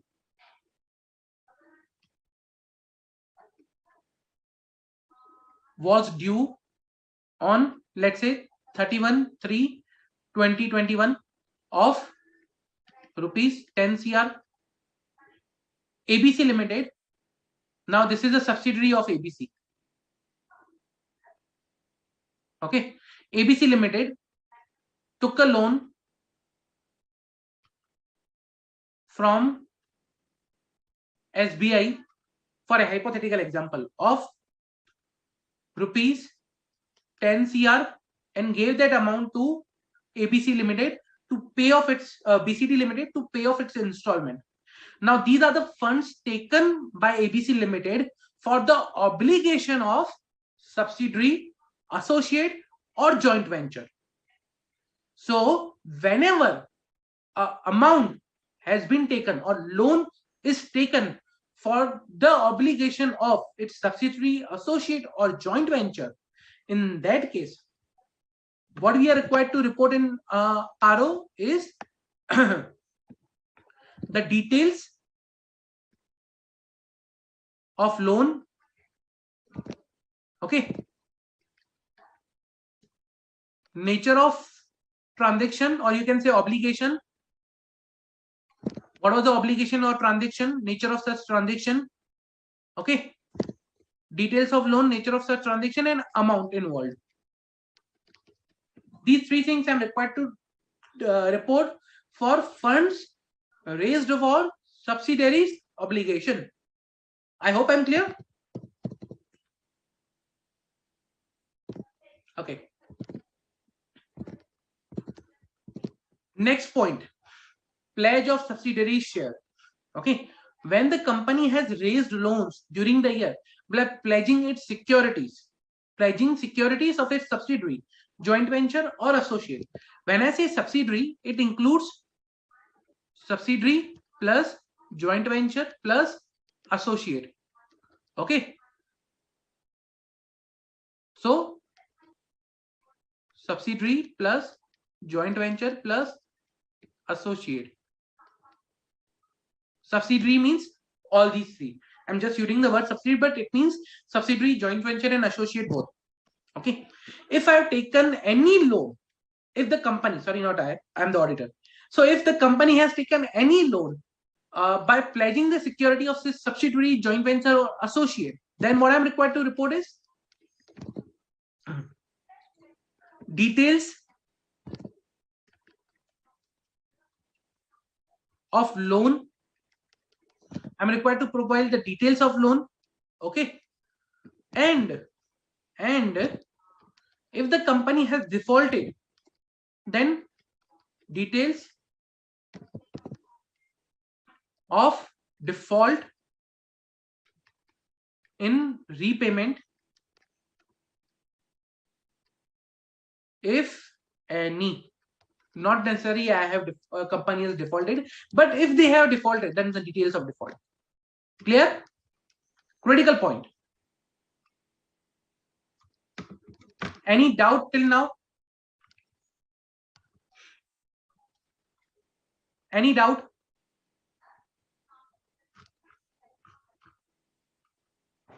Okay. Now, guys, one thing I just want to also highlight over here is these clauses somewhere are linked with the reporting that is already done in the financial statement. Okay.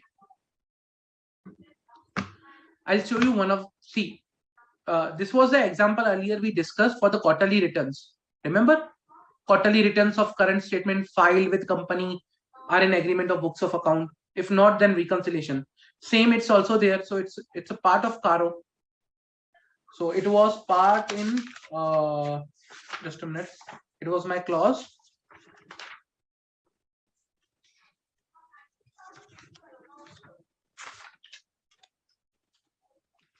Minute. 3.2. Okay. Then these ratios we not applicable. Okay. So like this way, these are linked with the reporting in the financial statement and the amendments thereof. Okay. So also you can mark in your schedule 3. Okay, this is also reported in the CARO. Okay, this is there in the CARO, and this is also there in the financial statement. You can mark in the CARO also. So both way it can be marked, and it is available. Now, end use point. Okay, remember there was one point we discussed it where the company has not used the borrowings from banks and financial institutions for the specific purpose for it was taken. at the balance sheet date, then then the company is required to disclose the details. We discussed in last lecture for this particular thing. So this is also in CARO 3.9. Remember at that time I am asked this also, that this point will be in the CARO. Same we are discussing now in the CARO also. Okay, this one.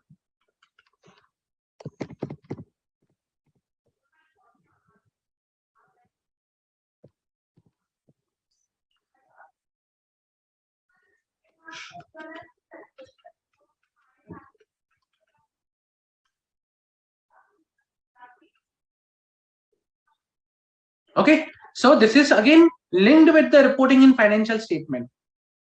Clear?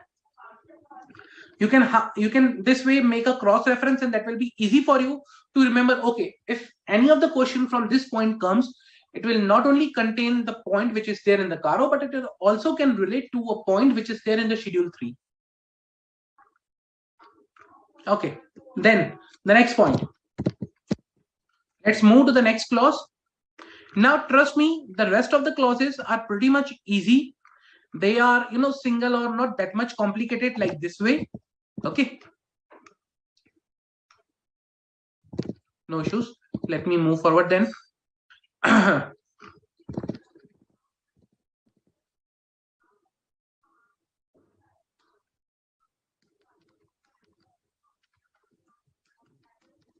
Now clause 310.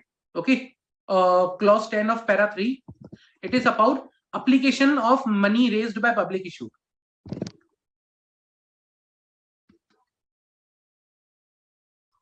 Application of money raised by public issue. When I say application of money, means use of money. Okay, that money for which purpose it is being used. Application of money that has been raised by public issue means IPO, FPO. If any amount has been raised, then okay. First, so there are two things we need to report in this particular clause, which is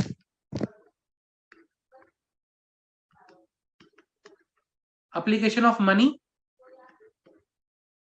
Second, preferential allotment compliance.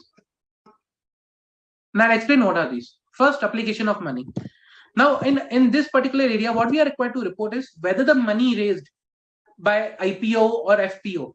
IPO is initial public offer, FPO further public offer. If the money has been raised by the public offer, including debt, including equity, debt, both. So I'm not bifurcating between only the equity share or one equity initial public offering, but it can be debt also, debt public offering.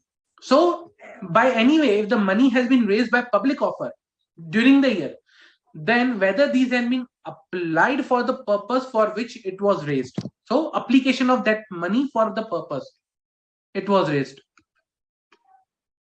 Application of money raised for its purpose.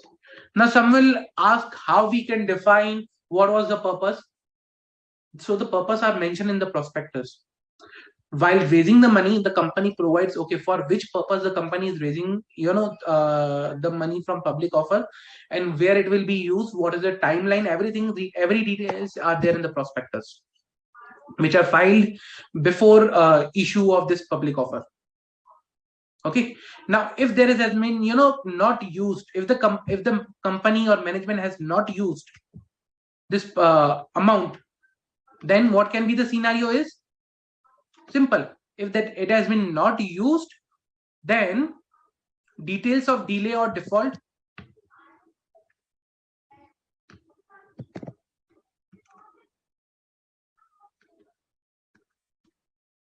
details of delay in use / details of default in use. Why delay or default? I'm using two different terms. Reason because Either it can be a delay. Okay, for example, I raised for an expansion, but due to certain scenarios, I'm still not able to invest for expansion. I have not got clearance, property is not available, it is taking time, whatever. So it can be a delay also, or it can be a default also, or it can be a default. Like I have used for some other purpose. Either I need to provide the details of delay or default. And if it is a default, then what is the subsequent rectification made? Means if a default has been identified by company, then any subsequent rectification means, let's say for example, company Suomoto identified, okay, there is a default. I used the money for this purpose, but I used in a short-term purpose. I used the money for long-term, but I by mistakenly used for short-term. Now the company can do what is, take the money from short-term and use it for long-term for which purpose it was. So any subsequent rectification done, if there is a default, yes or no, or the details thereof. That's it. So that was application of money for raised by public issue. Now second area is preferential allotment compliance. So first of all, whether the company has made any preferential allotment or private placement of shares or convertible debentures during the year. If yes, okay, if yes, then compliance with section 42 and section 62 of Companies Act, okay, has been complied. Compliance with section 42 and 62 has been made. If not, then details of default. If not, then details of non-compliance. Second, amount involved. Pretty simple. So first of all, for the preferential allotment or private placement, if there any private placement or preferential allotment done during the year, then whether the section 42 and 62 of Companies Act has been complied with. If yes, then no issue. If not, then details of the non-compliance and amount involved thereof for the non-compliance. These are the details you need to provide for 310. Clear?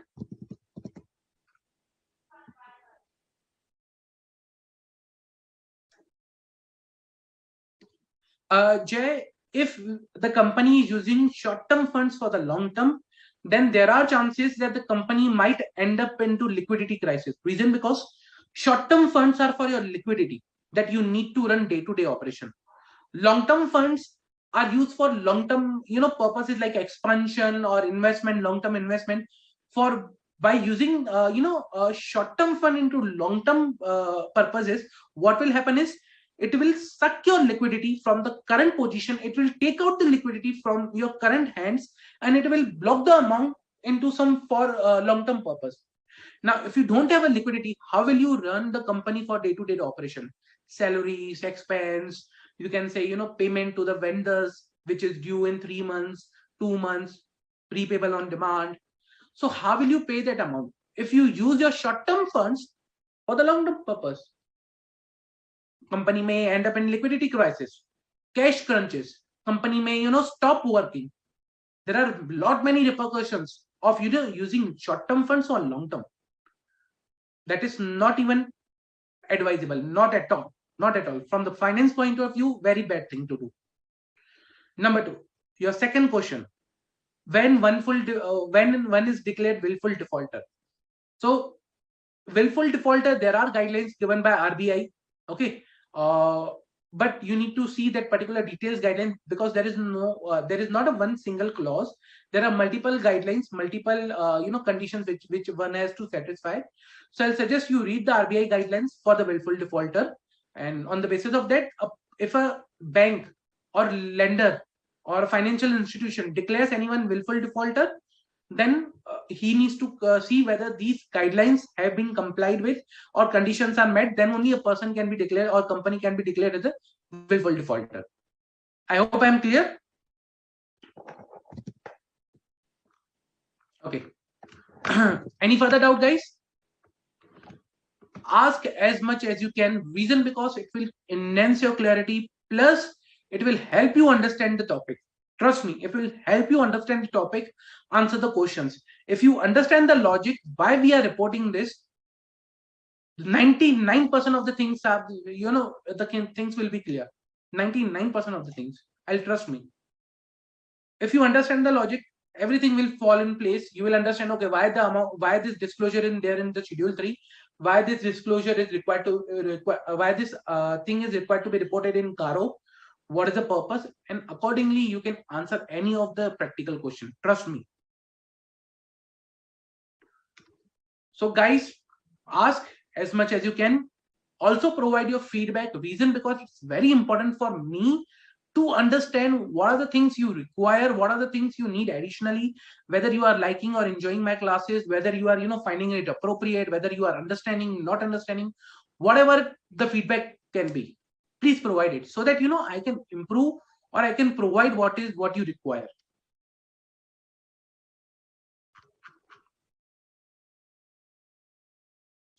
So Vidula, basically the questions which are asked in the exam are practical questions. For example, let's say there will be a question. Okay, there was one company who had an installment of 200 CR due on particular date. However, the company did not pay the installment till this particular date. Let's say, for example, I'll take up one just a hypothetical example. These are sort of the questions can be asked in exam, practical in nature. See this particular scenario that we discussed. So BCD Limited installment was due on 31/3/2021 of 10 CR. BCD Limited was subsidiary of ABC Limited. ABC Limited took a loan from SBI of 10 CR, to assist BCD Limited, and ABC Limited paid this loan, this amount to BCD Limited without specifying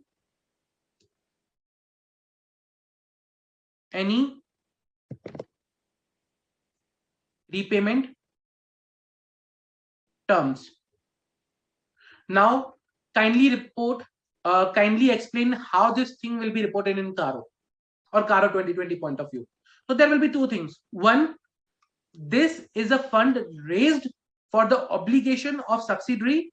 Number two, now if I have to say, okay, ABC Limited has raised fund for the obligation of a subsidiary, so this will be one of the reporting criteria. Number two, when I say loan given to subsidiary without specifying any repayment terms, remember we discussed something before.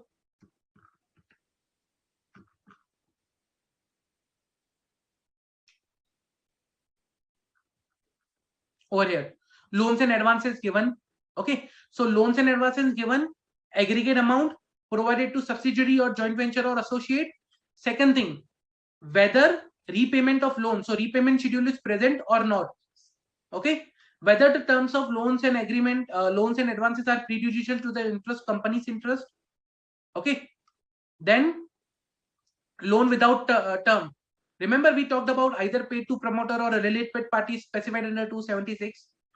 Repayable on demand or without specifying term, aggregate amount of loan, percentage of loans of total loans. A single transaction, just as specified below, can trigger reporting into multiple clauses of CARO. This is how a practical question is asked. I hope I'm clear. A single transaction, I specified you, I can just write in words, but this is a particular transaction. You can see which clauses will be applicable of CARO for reporting.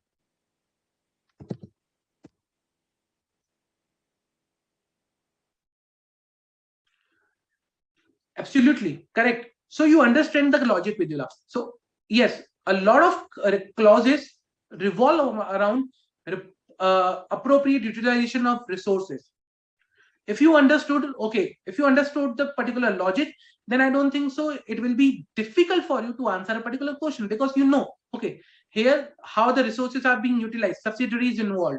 It is for the obligation. We know there was some reporting based on the logic, or like, you know, if you understood the logic, you will remember, okay, there was some reporting related to this utilization of funds. Just the thing you need to remember is which clause number of paragraph 3 and exact details of that particular you know, bit of terminology. That's it.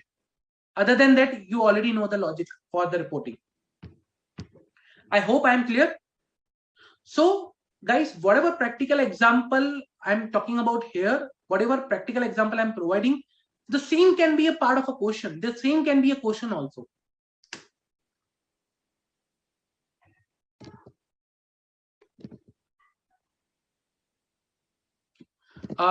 Shiva, I'll request you to read section 42 and 62 in detail, because there are a lot many requirements for the preferential allotment and private placement of equity. It's not just only one particular, you know, condition. There are rules also.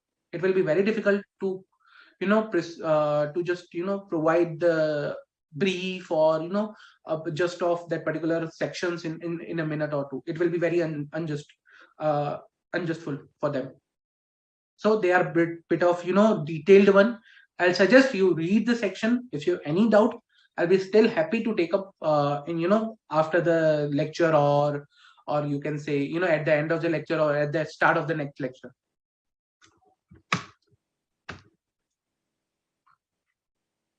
Okay.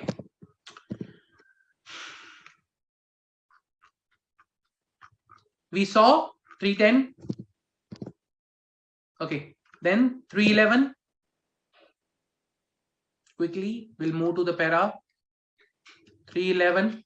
Para 311 is a fraud reporting.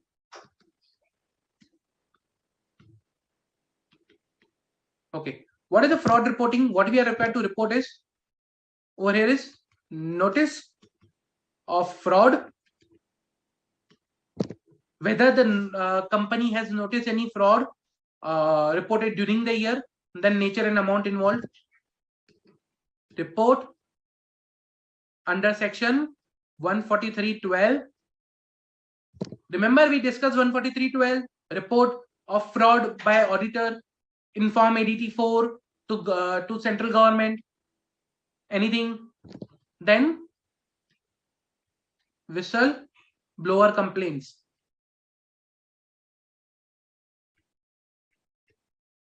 Okay, so what we are required to do is, under first thing, notice of fraud is whether any fraud by the company or fraud on the company has been noticed or reported.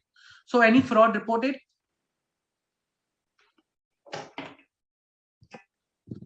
whether any fraud reported, okay, during the year. If yes,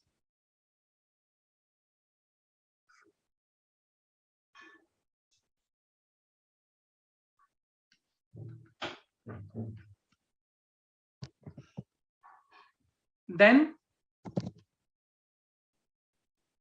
if any fraud is reported, then we are required to provide nature and amount involved.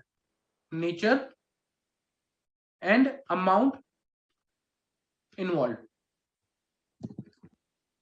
Second, this was for the notice of fraud, that whether any fraud has been reported by the company or on the company, fraud by the company or any fraud on the company. Okay, then nature and amount involved. Second, report under section 143.12. So remember, if an auditor comes across any details of the fraud, then there were some rules that greater than some 1 CR amount need to be reported to the central government, or less than that particular amount need to be reported to the audit committee. Those charges governance. Remember that particular thing we discussed in the previous lecture. So here we are required to provide any report made under this section. Okay, any report made under section 143.12. Okay, by filing form ADT 4 with the central government. So if any ADT 4 is filed, then details thereof.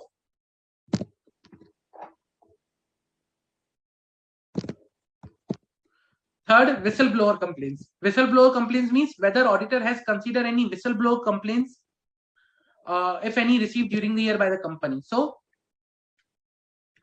auditor considered any WB complaints, whistleblower complaints, okay, whistleblower complaints received by the company during the year. So these complaints are received by company during the year. Okay. Now, when I say considered, means considered in my risk assessment, considered in my auditing procedures, considering for testing, considered for reporting or further investigation, whatever can be the case. If auditor has considered those whistleblower complaints for risk assessment, further testing, or expanding that testing, or my scoping of test or scoping, so then the details thereof. Clear? These are the things I'm required to report for the fraud reporting. Then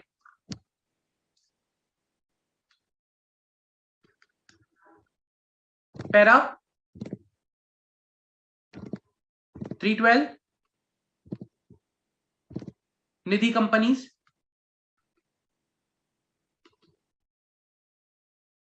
Okay, reporting related to Nidhi companies. So there are three things that we are required to report. First is my compliance with the ratio.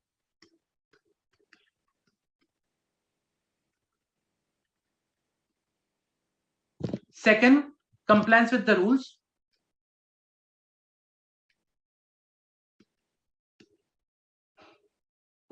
Third, default in payment.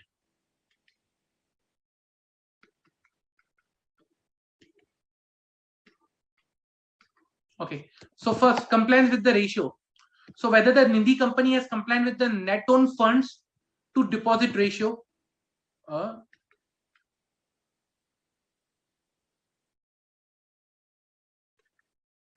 net owned funds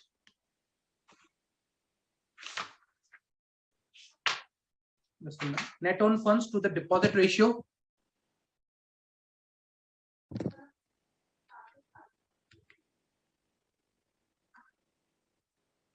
net owned funds to deposit in the ratio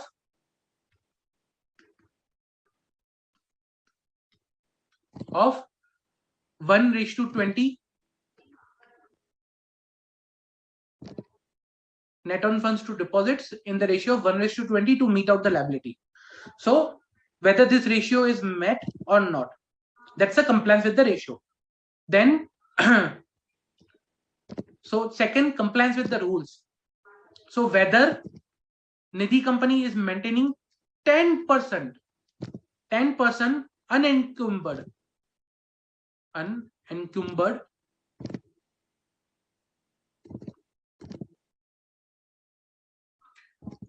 term deposits as per the rules. Okay, as per the rules, if they are meeting this particular 10% criteria, then it's fine. If not, then we are required to report they are not meeting and the reason thereof. Then third, any default by Nidhi company in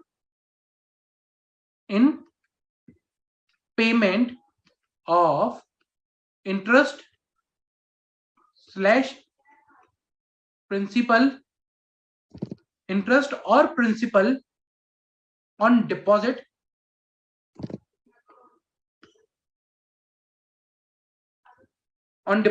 if yes, then the details of that particular default.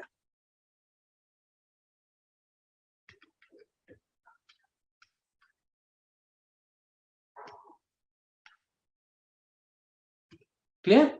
So these are the things we are required to report for Nidhi companies. Compliance with the ratio 120, compliance with the rule 10% unencumbered term deposit, default in payment or interest, if yes, then the details thereof. Simple.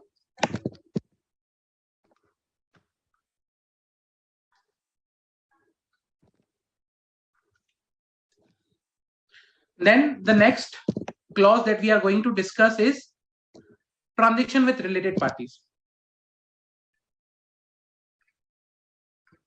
Para 313 transaction with related party. Okay.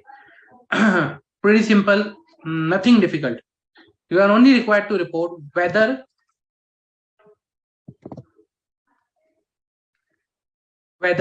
the transactions, all related party transactions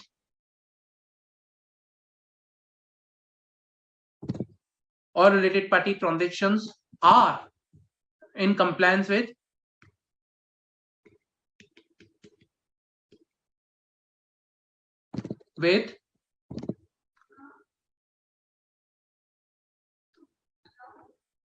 section 177 and section 188 of the Companies Act, whether they are in compliance with section 177 and 188 of the Companies Act, and the details have been disclosed in the financial statement appropriately. First, compliance with this plus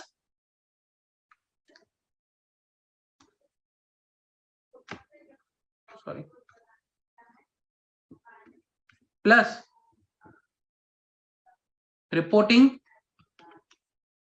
in financial statement as per.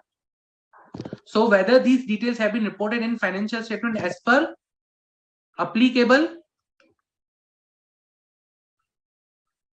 accounting standards. Remember, there is so whether these details are appropriately reported as per the applicable accounting standards, like accounting standards related to the related parties. So their disclosure requirements have been made complied with or not, plus section 177 plus 188 compliance. It's pretty much compliance. So compliance with the act, compliance with the accounting standard. Then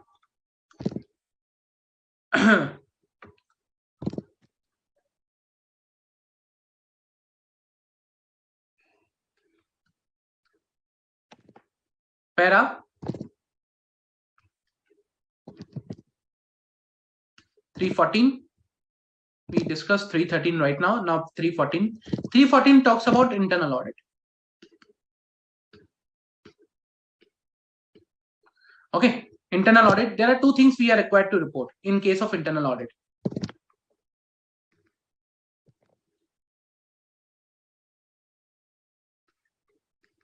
Internal audit system sufficiency means whether the internal audit system is sufficient.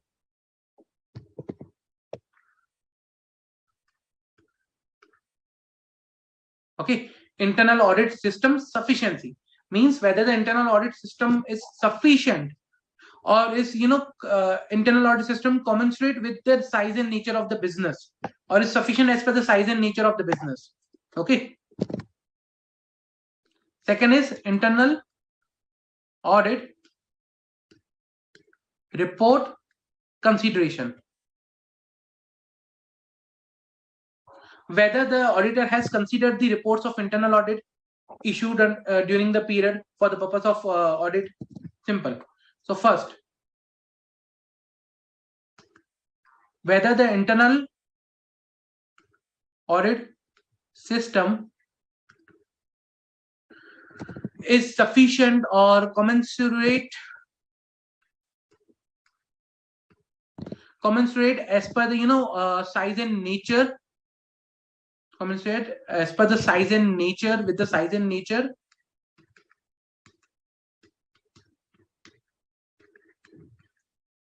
of business. Okay. Second,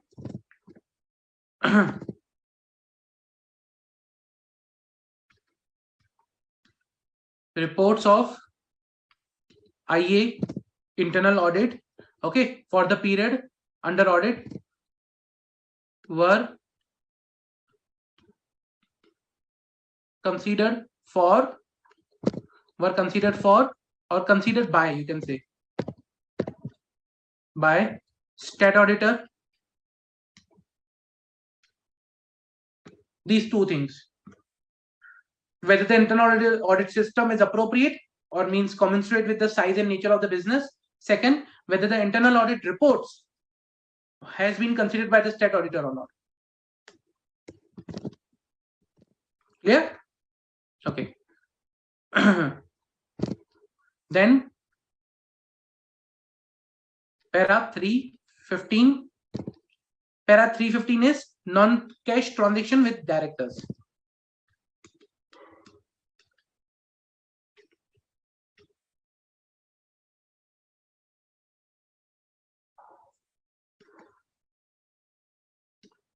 We are required to report under this clauses whether company entered into non-cash transactions with directors, and if yes, then the provision of 192 has been complied with or not. So any non-cash transaction with directors, simple. If yes, then section 192 has been complied with or not.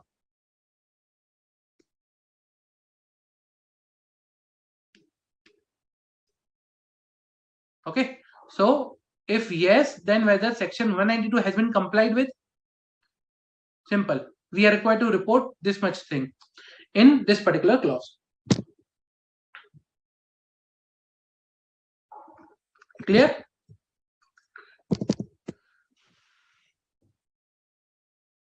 Okay. So yeah, good question, Jay. If the default is rectified in case of IP funds raised by IPO, then still are we required to report? See, in case of application of money raised through public issue, even there is a default, and even the default has been subsequently rectified, still you are required to report. But you will also report, okay, the default has been rectified. Vidula, I think you are asking for this particular thing, transactions with related parties. Answer is yes. It includes NDS also compliance. So it says applicable accounting standards. Now applicable accounting standard can be accounting standards, can be NDS. So whatever accounting standards are applicable, their compliance is required to be checked for related party. Any doubt, guys? Any doubt?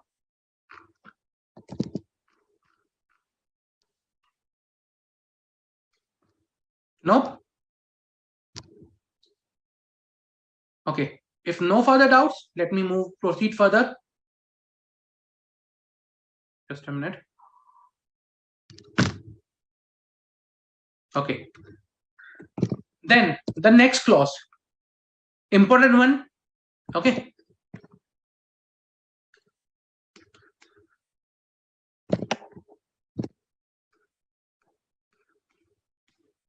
Para 316, which talks about registration with RBI. Okay, registration with RBI under section 45IA. You will be seeing these sections a lot in the NBFC chapter. You will be learning this detail in the NBFC chapter. Okay, audit of NBFCs, where we will be discussing about section 45IA. What are the requirements of section 45IA? Their compliances, rules thereunder made, if any. So all these details will be discussed in the chapter of audit of NBFC. Okay, but for now, what we are required to see here is first whether the NBFC, okay, is registered under section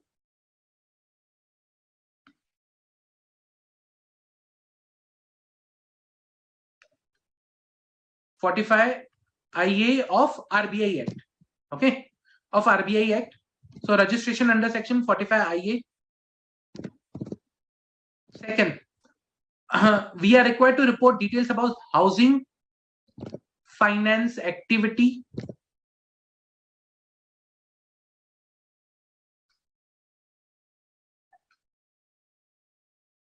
Housing finance activity conducted by NBFC without certificate of registration.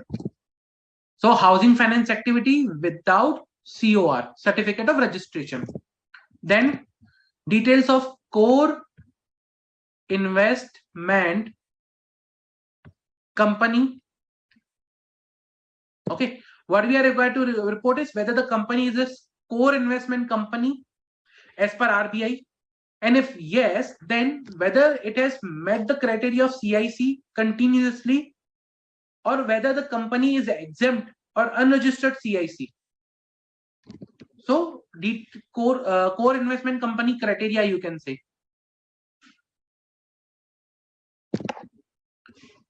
Then CIC group. I'll discuss what is CIC group. Okay, so registration under section 45 IA. So first thing, whether the company is required to register under 45 IA, if so, whether the registration has been obtained or not. So registration required.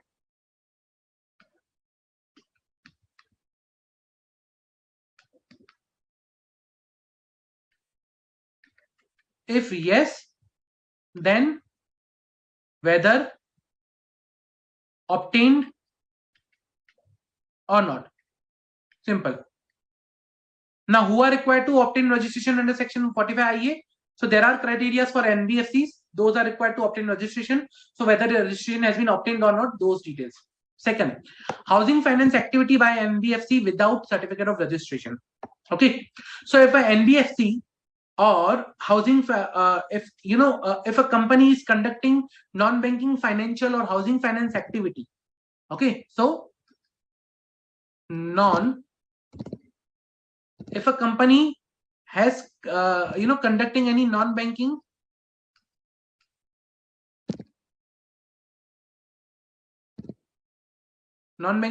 financial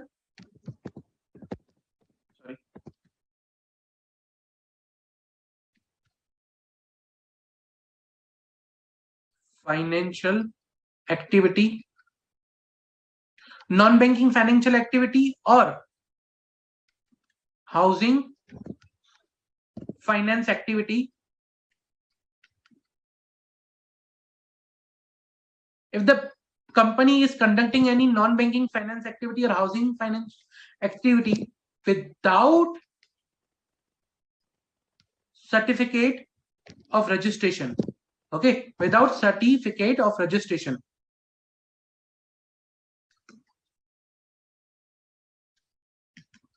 that is COR.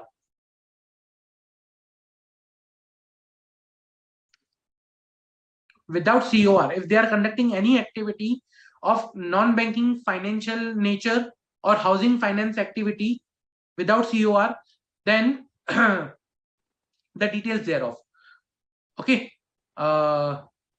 Then we are required to provide the details thereof of that particular activity. Then provide details. Okay. Core investment company. Okay. Whether the company is CIC, means company is CIC, core investment company. If yes, then CIC criteria is met continuously during the period.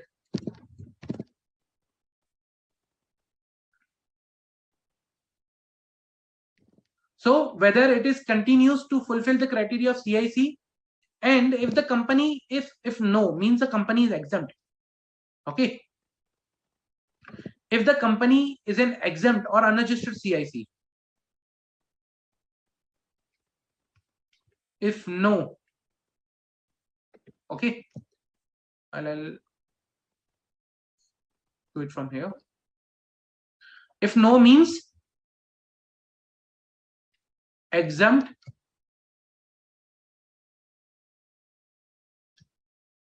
CIC, exempt or unregistered.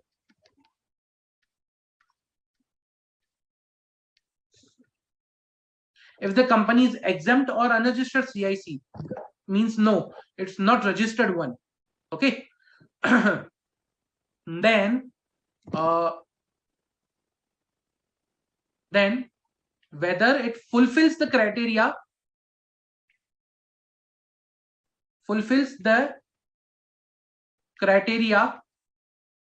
of such exemption, or being unregistered with CIC. So whether it fulfills the criteria continuously.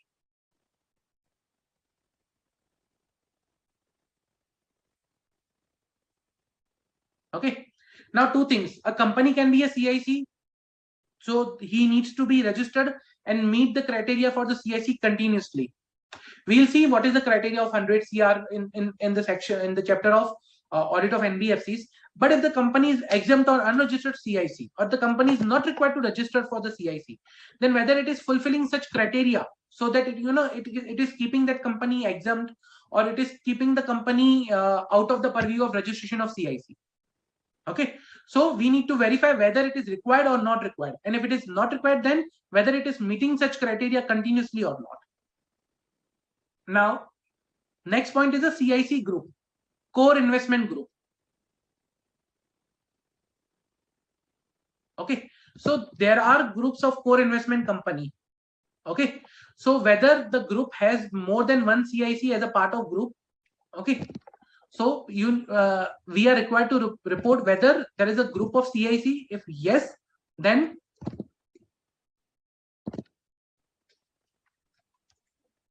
number of CICs in group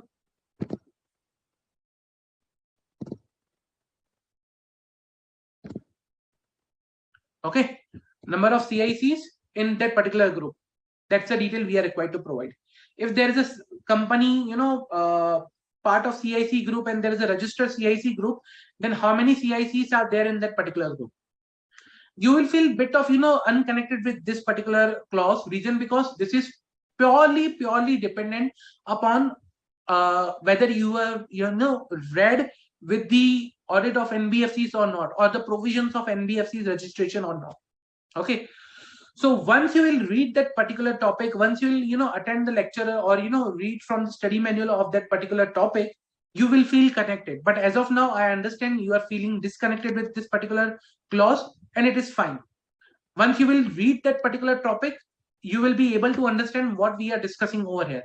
And I'll suggest when you attend the lectures of audit of NBFC, or you read about the audit of NBFC, kindly re-go and revisit this particular clause of CARO, so that it will enhance your understanding afterwards.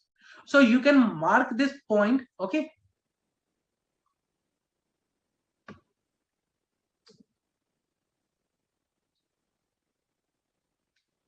Revisit this clause after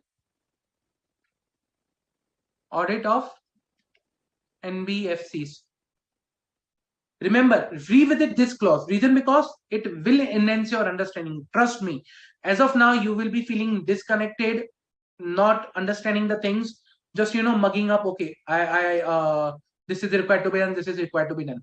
But when you will understand that particular chapter, everything will become clear.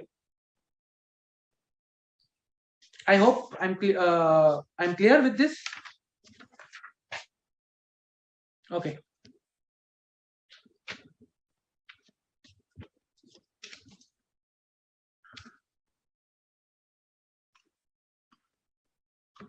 Then the next point, next para 3, we discussed now 316. Now it will be 317. 317 is for cash losses. Okay. Now what we are required to report is whether the company has incurred any cash losses during the financial year. If so, the amount of cash losses. So details of cash losses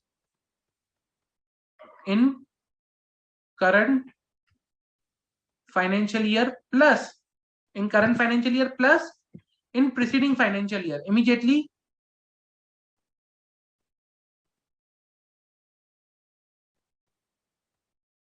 preceding financial year. So if the company has incurred any cash losses, then the details of cash losses in current financial year, or if the company has incurred any cash losses in the preceding financial year, then the details of that cash losses. So we are required to report details of those cash losses. Clear? Now guys, why this is important? Reason, because cash losses impact negatively to the company. So okay, what are cash losses? Basically, cash losses like losses not on the account of depreciation or some provision which is non-cash item, but losses which are actually incurred in the form of cash. For example, let's say you have made a lot of payment during the year on account of expenses and purchases, but the amount you have raised through sales or amount you have gathered in sales is less. Okay, that is something cash loss. So for example, if you add non-cash items into your current year loss, let's say you have a profit and loss position at the current period, and if you add back non-cash items during the year, that will give you the cash losses or cash profit of that current period. Okay. So details of those cash losses that are required to be disclosed. Now why? Because this is very crucial to understand the financial position of the company.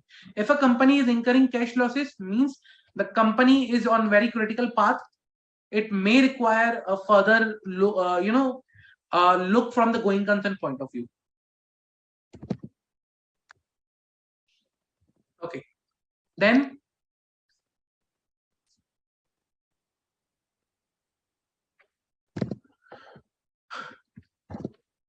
para 318, important one, statutory auditors resignation. What we are required to report over here is if there is any resignation by the statutory auditor during the year, then whether the auditor has taken whether the auditor has taken into consideration the issues, objection, or concerns raised by the statutory auditor, outgoing statutory auditor. So the details like are whether incoming stat auditor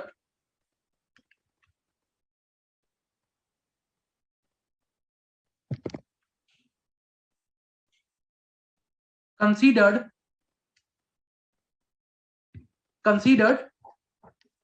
any of the, you can say, issues, objections, okay, concerns, etc. raised by outgoing stat auditor. Okay, and you need to provide the details thereof. So for example, if the incoming stat auditor means the new auditor that you are, have you considered any issues, objection, concerns raised by the outgoing stat auditor during the year, and that stat auditor has resigned from the position? So we are talking about when the statutory auditor, there has been any resignation during the period, during the year, then the new auditor, whether the new auditor has considered these issues, objection, concern raised by the outgoing stat auditor. That's the thing we need to report in the CARO. Then para 319, this talks about material uncertainty.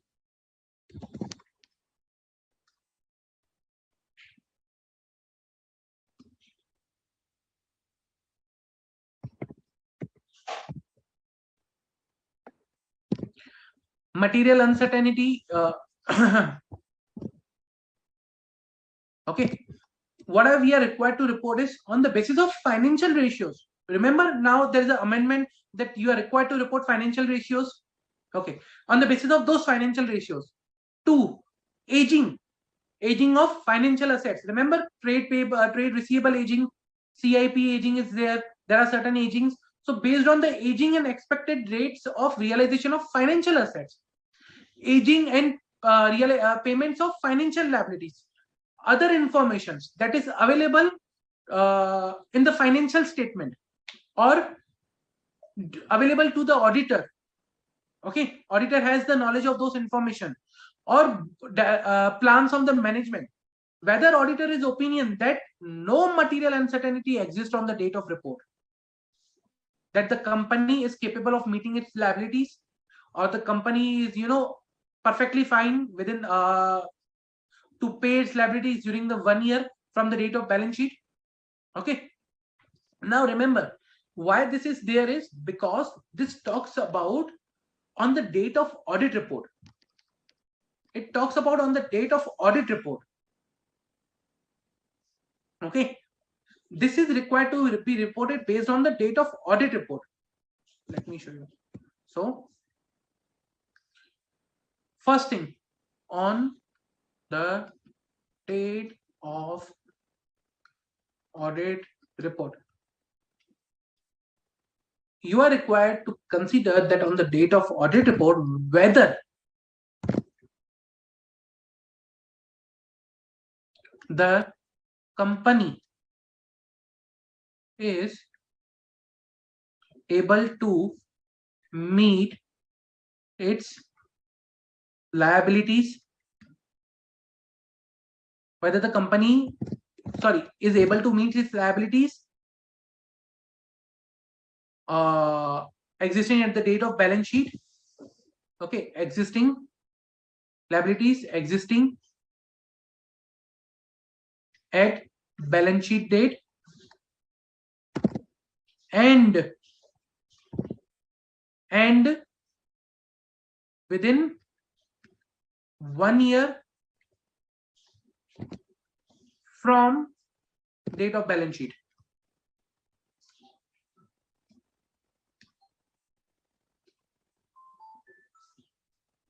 So whether the company is able to meet its liabilities existing as of today and within next 1 year from the date of balance sheet, means whether the company is sound, whether the company is appropriate, means no material uncertainty exists. So as per the, in other words, if I say, in opinion of auditor, whether no material uncertainty exists, whether like in the opinion of the auditor, whether no material uncertainty exists means everything is fine as on the date of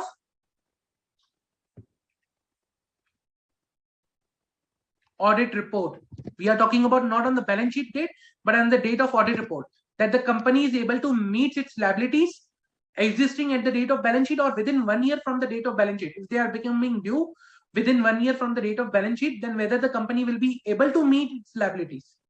And how we are going to see is based on financial ratios, aging of financial assets, then you can say payments due of financial liabilities,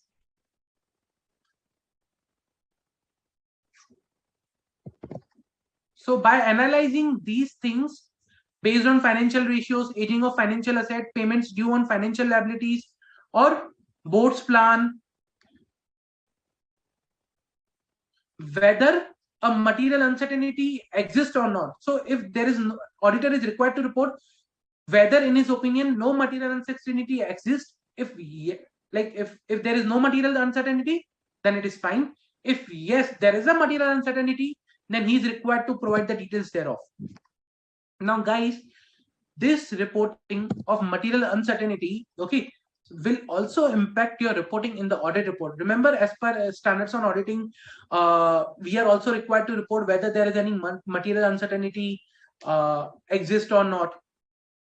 So there is a whole standard on this, which, where there is a specific paragraph in the audit report on this particular point. So it is a dual reporting. You can say it will also impact my audit report. It will also impact my CARO. Plus, it is also impacting the company's financial statement. So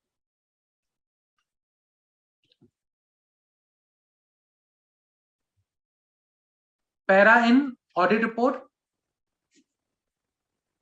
based on SA plus CARO, and also, it is a requirement of the management to report material uncertainty in financial statement. So whether in FS disclosed by management.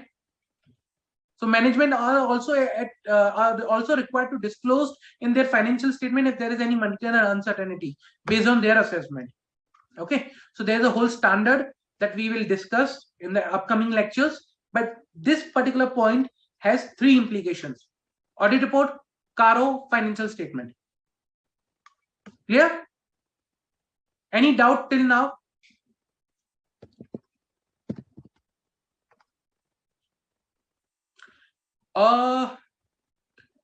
Jay, in that case, so your question is whether COVID will impact material uncertainty. Maybe, may not be. That depend upon the type of business and industry. For example, if it is a let's say pharmaceutical, then it may happen their business has increased. So whether the COVID had impacted negatively, positively, that depends upon the type of business. Jay, your another question, whether to accept audit if there is a previous examination. There is no Jay, so if there is a previous designation, so before accepting the audit, as per the rules, communicate with the previous auditor, obtain a letter from management which has been provided by previous auditor on the ground for the resignations. If the management is not providing, then you can obtain from institute, like auditor who is resigning also required to submit a statement to the central government. So there are things that you need to comply with before accepting the audit as per the requirements of the section. If you comply with those requirements, if there is no issue present, then I don't think so there is anything stopping you from accepting the audit. Any further questions, guys?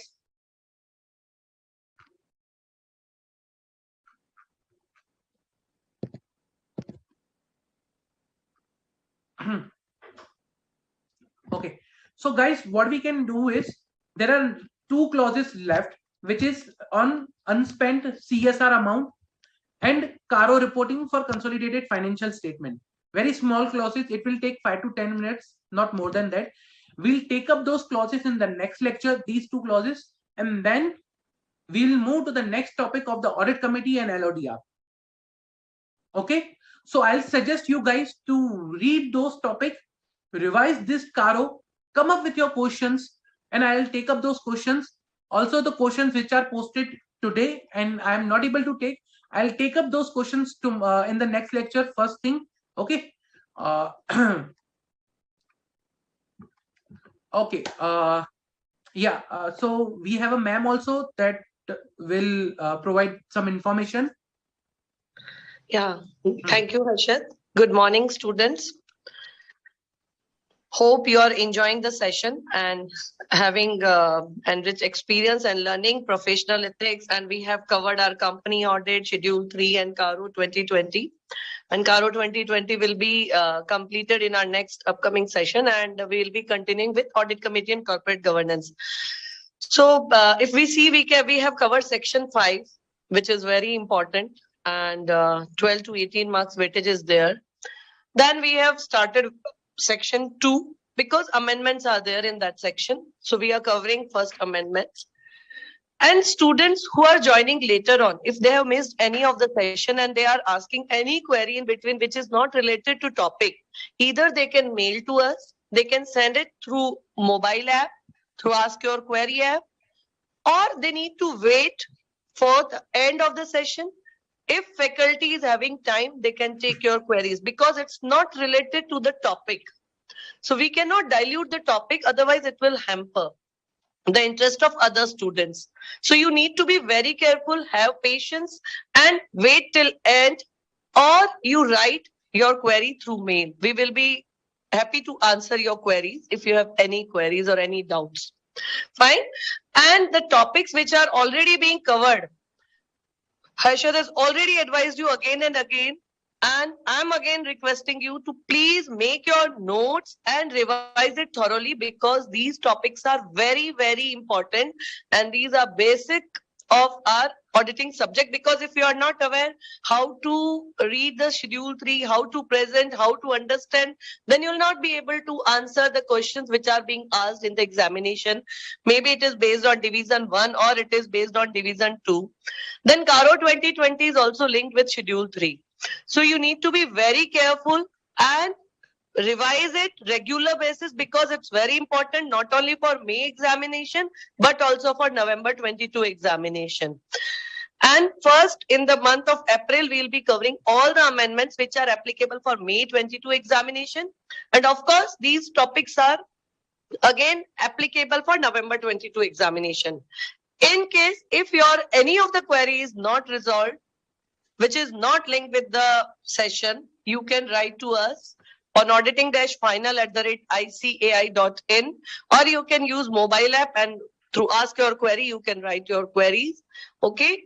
So in case if your query is not relating to session, it is not being taken, you have to be patient and you can write through mail. And whatever is being covered in the session, like CARO 2020, it is very important topic. So we will not disturb it and we'll be covering it completely, and then we will be taking those queries. So with this, please prepare sincerely, do your hard work. And for this CARO 2020, try to develop habit that you remember clause number also. Just like we remember names, address, phone number. Similarly, you need to develop habit like what is in paragraph 3, clause 1, 2, 3, 4. So try to develop habit, because if you will develop now, you will be able to remember it and you will be able to learn it.